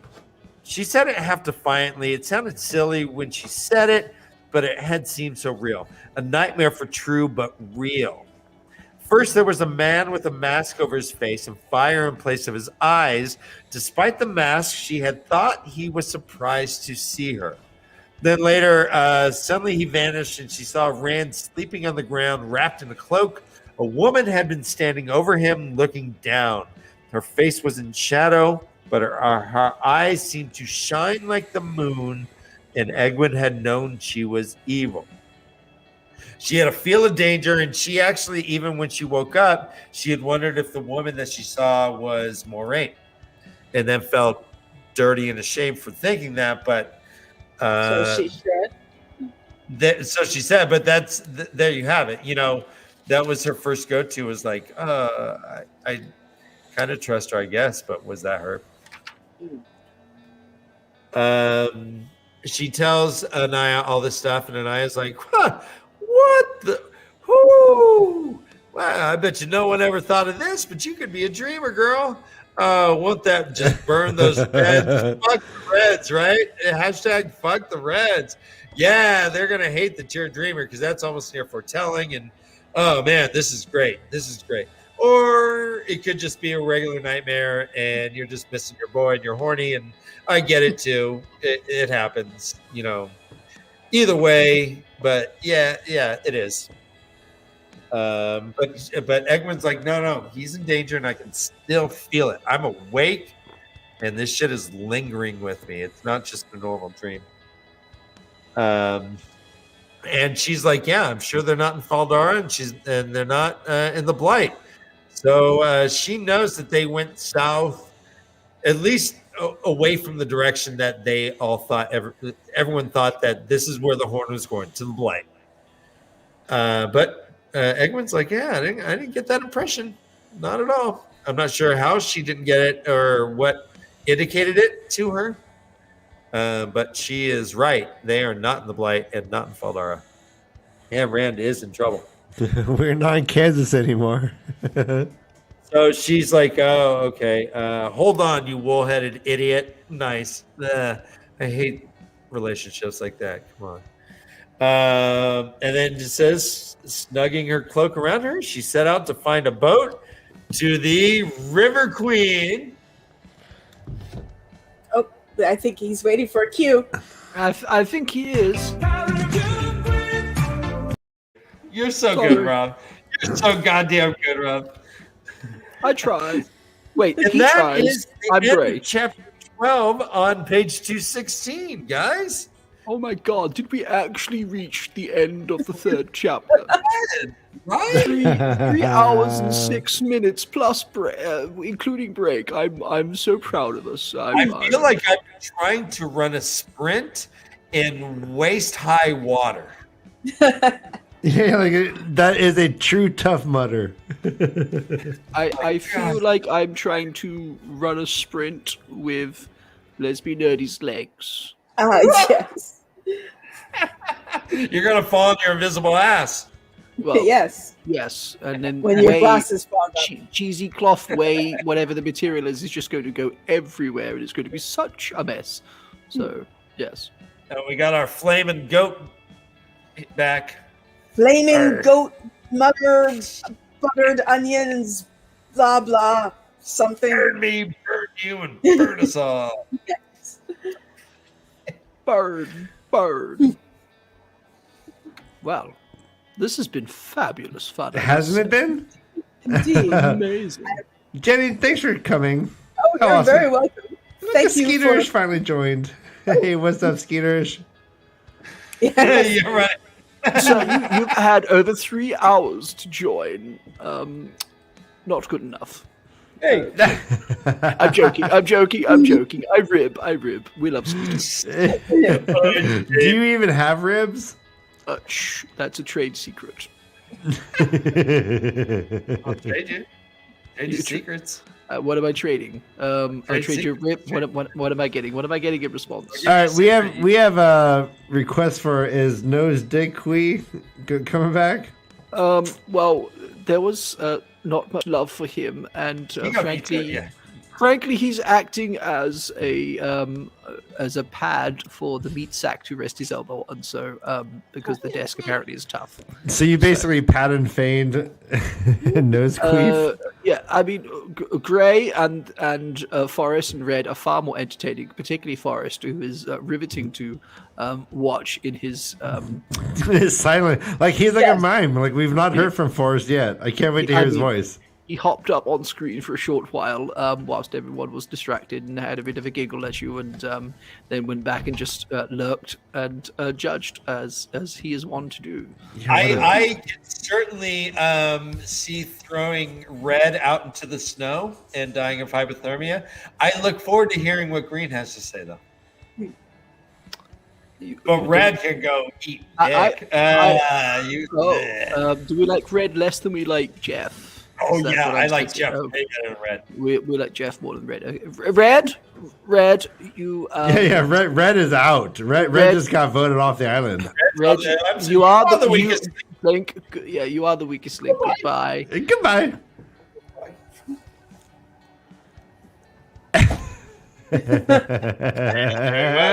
Join us next week, ladies, when you'll find out who survives. Will it be Gray? Will it be that dickhead? Or will it be Dick Nose? Jenny, this sounds a whole lot like Korean game shows, right? I mean, a little bit. All right. Funny. I certainly hope next week looks a lot different. No offense to anyone on the screen right now. No, the show must go on. Todd wasn't able to join us, and we're like, you know what, guys? We can do this. And we didn't. Thank you. It's been a Jenny, pleasure. thank you for joining us. Thank you for the invite. Pleased and honored every time I get to share a screen with you. Yes, it is fun. I am so pleased that I completely eviscerated you if my Karen refuses to put on her mask. I won't say completely. I would say that I had to sheathe my own sword. But well said. Okay, yeah, you eviscerated. Yeah. I think driving someone to self-sheathe a sword is a pretty badass move. That does win. That does win every battle. Yes. All right, yeah. So we will be back next Sunday for a Tavern Talk. Our guests, let me look them up as we speak. Thank you, Jenny. Thank you, Rob. Thank you, chat. This has been chapters 10 through 12 of our first time reader chat, the LeafCast. We will continue this journey when our first time reader comes back. Follow along, subscribe.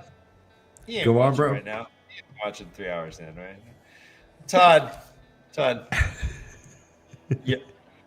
your mother milks goats. Hey, Todd.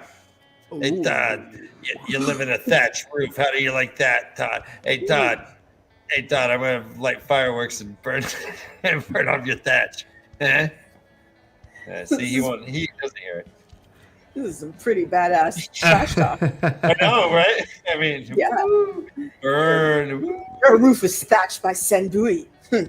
All right, so our Valentine's Day Tavern Talk will include Definitely Not Noting, Christine, DT, and Leah from Discord. So it is a action-packed. These are all lineup. First-time guests, right? I believe. No, not DT. Noden's been on your show before too. Actually. And Noden, Jesus.